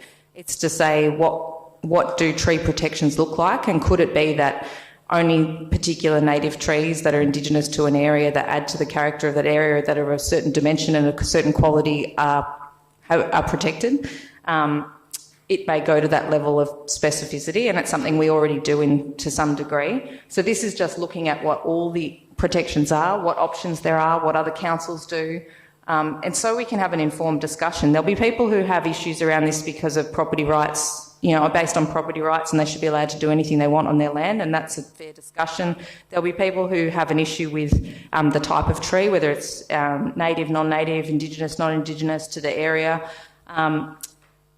These are all valid points we can discuss, but it's very difficult to have an informed discussion when we don't know what we're even talking about, when we don't have when we're not talking about any particular option to protect them in the first place. So, look, it's a considerable body of work. It's a long-term issue, like most of the tough ones, but we've got to start somewhere, and this is an opportunity to start some of that work. So I thank my councillors for their input to this one, and we'll see how it goes. Thank you, Councillor Mansfield. We'll put this to the vote. All in favour? Against? Motion is carried. Section D is the record of informal meetings of councillors. Can I please have a mover and a seconder for the record of informal meetings of councillor? Moved, Councillor Harwood, and seconded, Councillor Grisbeck. All in favour? That is carried. Section B is planning delegations. Can I please have a mover and a seconder for the planning delegations? Moved, Councillor Harwood, seconded, Councillor Grisbeck. All in favour? Against? That is carried. Section F is confidential, which is the Audit and Risk Committee Summary Report, June 2022. Can I please have a mover and a seconder to consider this matter in confidential session? Moved, Councillor Harwood, seconded, Councillor Grisbeck. All those in favour? That's carried. We'll now close the meeting to the public to consider the remaining agenda item in our confidential section of the meeting. Can I please have a mover and a seconder to close the meeting to the public so we consider this confidential agenda item? Moved, Councillor Nelson, seconded, Councillor Mason. All in favour? Carried. So I would like to thank both our virtual and the in-person gallery members for their participation tonight, and good evening, everyone.